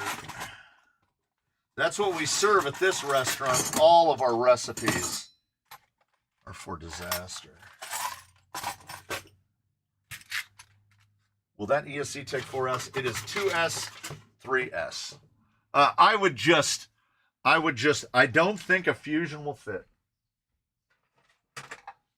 Maybe. Oh, a Fusion will just fit. Oh, no. Once it's in the mount, no, a Fusion might actually be a better pick. It looked like the Fusion was going to hit that front upper. But no. Oh, also, I only have a 1200 Fusion. I don't think I have an 1800 Fusion not mounted in anything. No, I only have a 1200 Fusion. Wait, did I buy an 1800? I bought an 1800! Rescind everything that I said. This thing is going... Probably slider. Probably slider. Might leave the servo in it. Those servos are inexpensive. I might leave the servo in it. I might leave the goop in it. I don't know. We'll run it with the goop. And, is it bullets? Oh. Not a problem. Not a problem. We can break up the family. And, what have I got? There we go. I got to solder bullets on it. 9i mod 3542 1850. 1850 will be much more suited to this because I keep remembering that we're running 30% underdrive to the front. So, yeah, so there's that. So, yeah, there's our combo. It might have a radio, though, because I just opened the box. Dang it. Mr. Clark, Frank Clark, sent in a whole box of stuff. And look at this. Look at this, going back to the way oldens. GT3B. My Papa GT3B. Really difficult to one hand. Look how far out that wheel is. And then there's this tiny little groove that you can't fit your thumb in.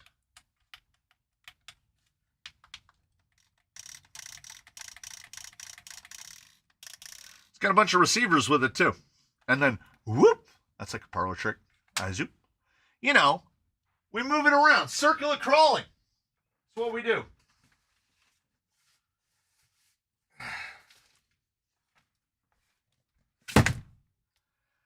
See what happens when you're not the people that have to... Oh, I keep wanting to say... King Gnarly. It's King Canarly. Yeah, because it's a mullet, the rear axle has a catastrophic amount of underdrive, like 60%. So you take a T-case or a two-low gearbox and you flip it around to point to the front, and then you run 30% underdrive to the front, which takes you down to about 30% net. And then, if you still feel like it's too much, you can put an underdrive gear in the front, slow it down even more, or an overdrive gear in the rear and speed the rear up to tune it to the number that you want. We're going to try it at around 30%. Having fun with the Goop 2400, even limited to 25% throttle. It's bonkers. These 3-speed runs at 100%, 28 miles an hour. Yeah. 2400 is zippy. As far as I know, he doesn't hate Holmes, just the price. Yeah, they don't... Holmes isn't really particularly giving you anything for your money that you can't get for less money somewhere else.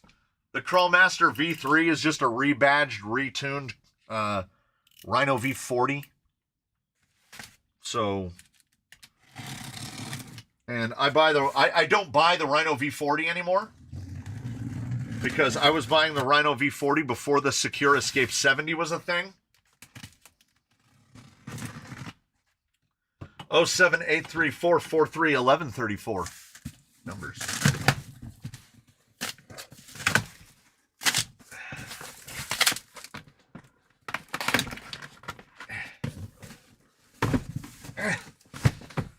This is how Traxxas works. That's a big box. You think it's a kit? For some reason, I don't think it's a kit.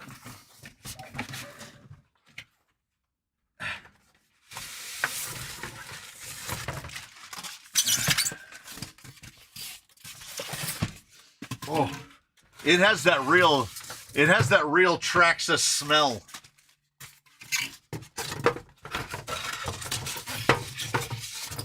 It's got all the Traxxas manuals.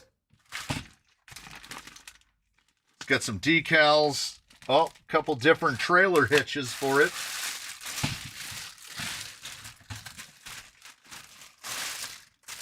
Now, these trailers are comically expensive. My God. And I kind of understand the reason why not. Look at these. Look at them. They're adorable. Look at the, oh. That's a fun noise. As I said, these trailers are, look at that. It's like the stub axles from like a two-wheel drive Slash. It is so light, and because it's Traxxas, there are lights. There are LED, basically the buckets for all the marker lights on the trailer. There's a little rubber bandy to hold the, look at that. You can mount a winch to it. A little tie down on the front. And let's stand that up right there.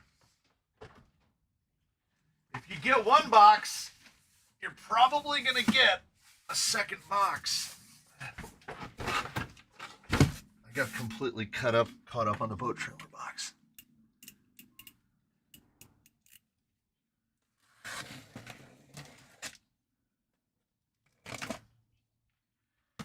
What can I say? They were on sale.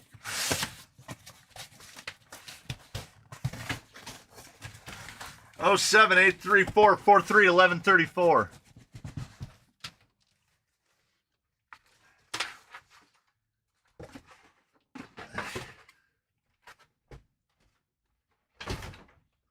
We ogled the boats, right?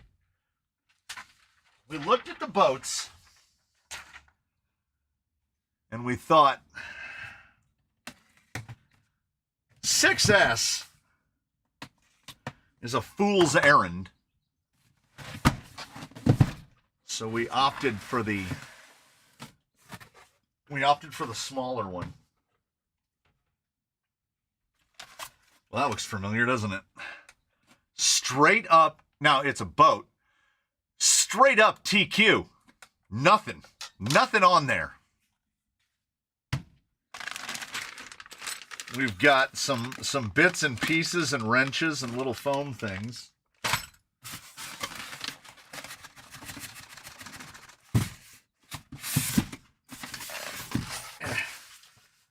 That's a sturdy box.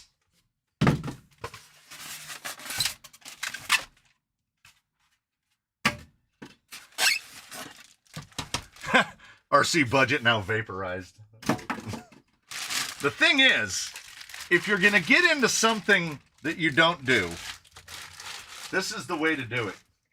You go with Traxxas, because Traxxas knows what they're doing. We did all the reading on it. So a Traxxas disruptor. Oh, I forgot.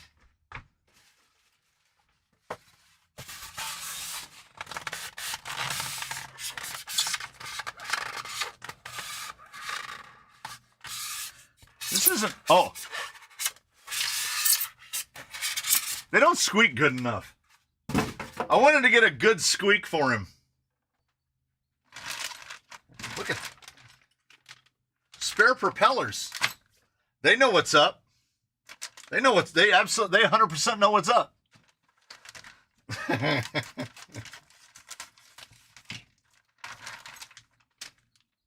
Oh, boat stand. Yeah, it was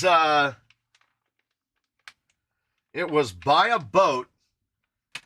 God, what was it? It was a bunch of money off the trailer. Was it 50% off the trailer? So we looked at the 6S boat for a few seconds and was like, I don't want to deal with this. I also have more 4S batteries. And we had to go pink. And here is the reason. Wichtig! Importante!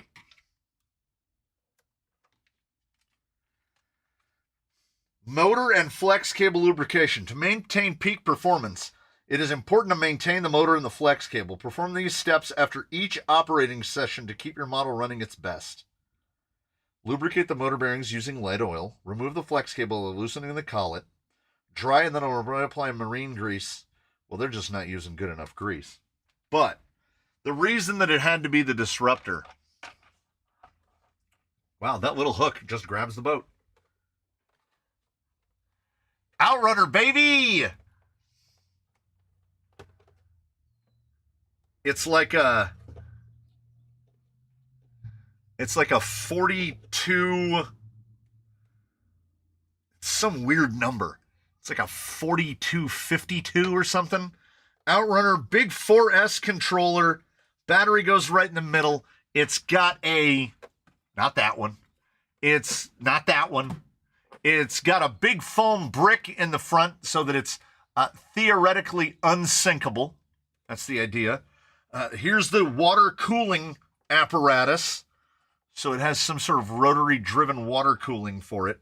I'm sure that at some point, at most, we will replace the 2056 steering servo with something kind of gnarly. And how about the anodized aluminum rudder back here? Big old two-prong prop.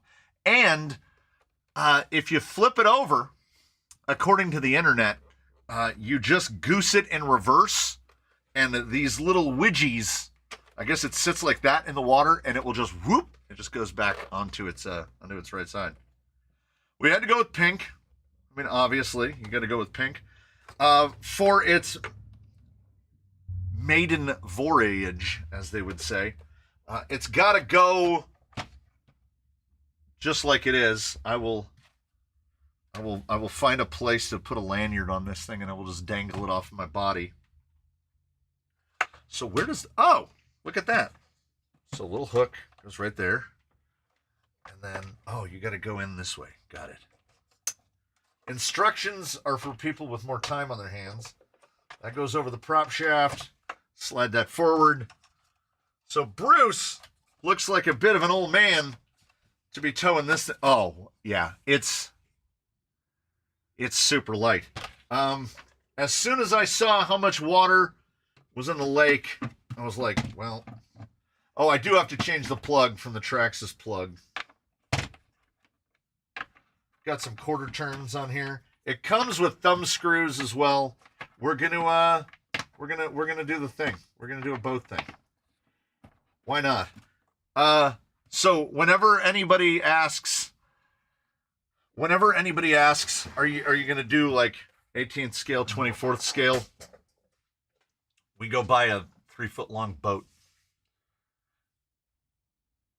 Make sure to bungee the boat to the trailer. Yeah, this is the beauty of Traxxas.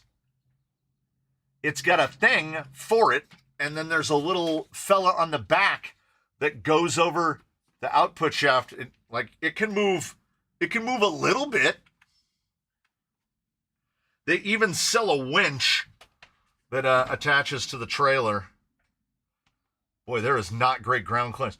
I'm gonna have to pick the crick line. Couldn't you get a radio link receiver and add it to your model memory? Yes, that is what I have to do. The first thing that I have to do, either today or tomorrow, as soon as possible before I forget, I've got to put the wife crashed into my bumper and broke my tow hitch off of Bruce. So I have to unbolt his rear bumper and make an attachment point for this. It's just a big hollow ball in there. So I'll look at the pieces that they give me, and I'll look at what I got. Oh, I see. Oh, there's whole instructions to do what I just did. Installation de la sangle avant. Oh, yeah, and they show you how to put it on a hitch on the TRX4. Maybe I'll make the G-Wagon tow it. The trailer going to need a leaf spring lift kit. It is really low to the ground. So is the pink G-Wagon going to tow the pink boat? The wife would never accept a pink vehicle. I'll tell you that right now. She would not do pink. Ordinarily I would be somewhat trepidatious about this kind of endeavor with the pink boat, But not really. I mean, it's Traxxas. And the beauty of, like, I know, what is it? What do they say for a boat? About how it's a hole that you pour all of your money into? Bring another 1,000. Bring out another 1,000. This boat. Yes, needs to be low to launch the boat. Correct. But in the spirit of that, like, this is like one of those ARF airplanes that are made out of foam, and all the electronics just slide in a little skid. Like, if anybody's got this figured out, it's Traxxas. Got to use the boat clamps to stop it going home on its own. You will ground out a lot. It's the same boat and trailer towed by a modded Audi touring car.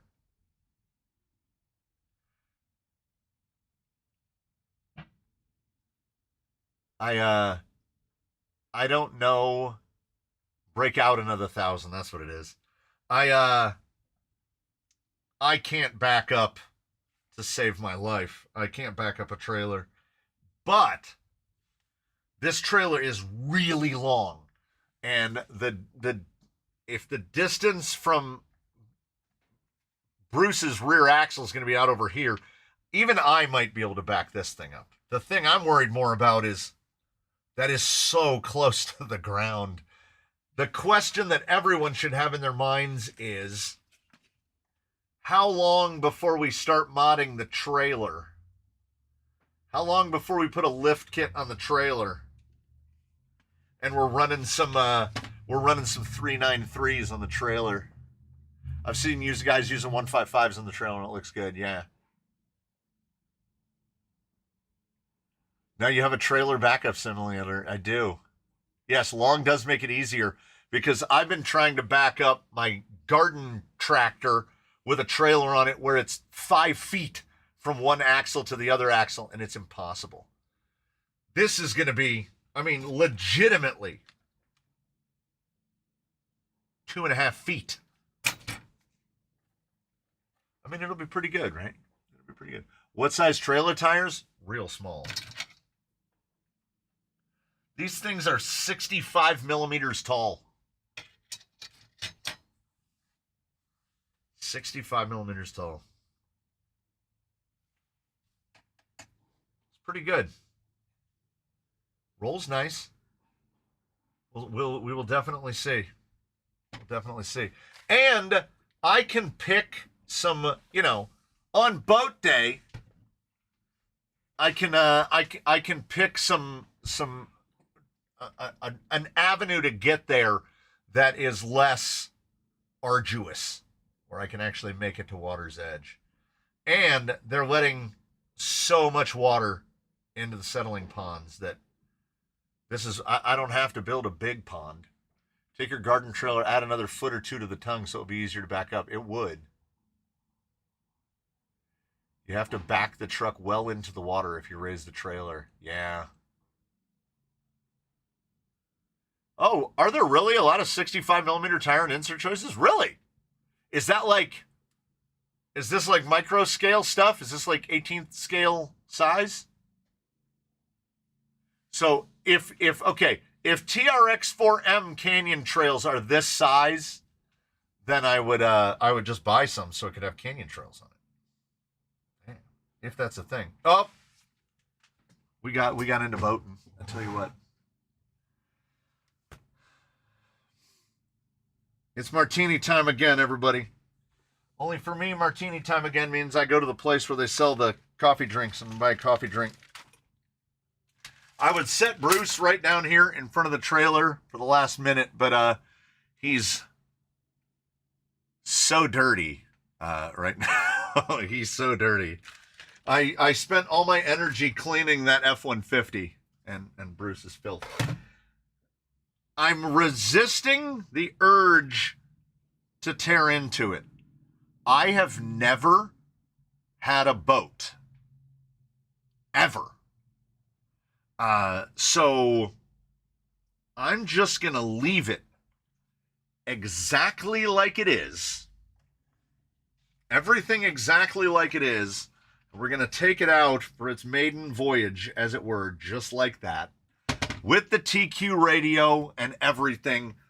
And I gotta mount. I gotta make the mount for Bruce, and then we'll take it out and we'll do a boat thing, and then we'll put I want to switch Bruce's radio to an RC6 so I have more channels of control, and then that'll be the big dipole antenna.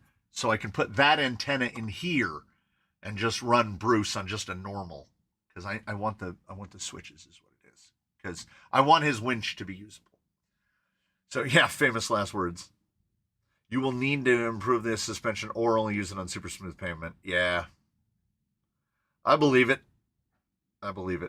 But here's the thing, like in terms of modding, I'll change a servo, but I have no reason to change the power system at all. 4S AM32 with an outrunner with the water cooling, that's all I need. I have half a dozen 4S batteries. I just need to put an XT90 on that thing. Slap a receiver in it. We're good to go. Keep your shafts greased. In standard form, the trailer's name is Zibbity Boing. Does the trailer have any suspension? No. None. No. It definitely does smack of on-road trailer. But, come on. We can manage that. I think it's probably going to get more than 4 to 5 minute runtime. You're going to learn about propellers. Yeah, I feel like I am. I've got 4S 6500s. So we'll get a minute or two out of it. Yeah, it'll end up getting suspension. I've got the base to work from. We'll suss it out as we go. It's only 2 screws for that incredibly big aluminum rudder. So I might just take the screws out of the rudder, because then I won't worry about because I mean, that's pretty good. I just don't want to drag my rudder on the ground.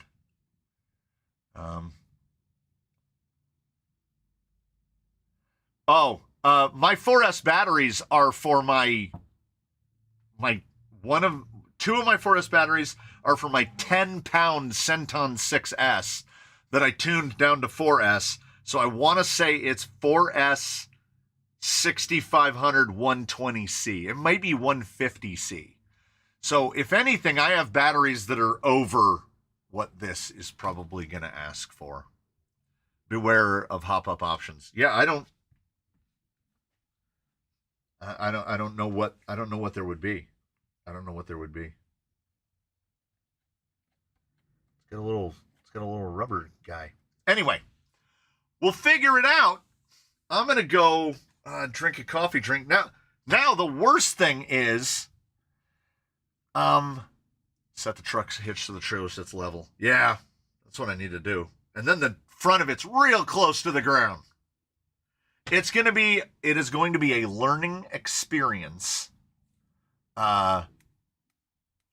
Nobody wants to drag their rudder on the ground. I mean, that's fair. It will be a learning experience for me, for sure. And I will drag you all along with me, whether you like it or not. And now I got to figure out where I'm going to keep the damn boat. Like, where does the boat live? Bruce is currently living where my tripods are supposed to go. So, good problems to have, I guess, right? So, an installation of Boater Canyon coming your way soon. We'll have a boat in the water. We'll have a tow hitch on Bruce, and we'll go out and we'll do all the things. This afternoon did indeed go quick. I'm over time. We're over 400,000 frames. No more maths. I will see you all real soon. Where's she at? We'll get everybody involved. There it is. Good God. It really does. It really does blow out the camera. Hugo is going to keep adding rigs to the spreadsheet. Everybody have a wonderful weekend. Tune in for all the things that we have next. Hey, for all you loyalists that are here to the last minute, I have one word about Monday's episode. Hey, Monday's episode, Origin. Who would have thought it? Who would have thunk it? I don't know. Not me. I don't know.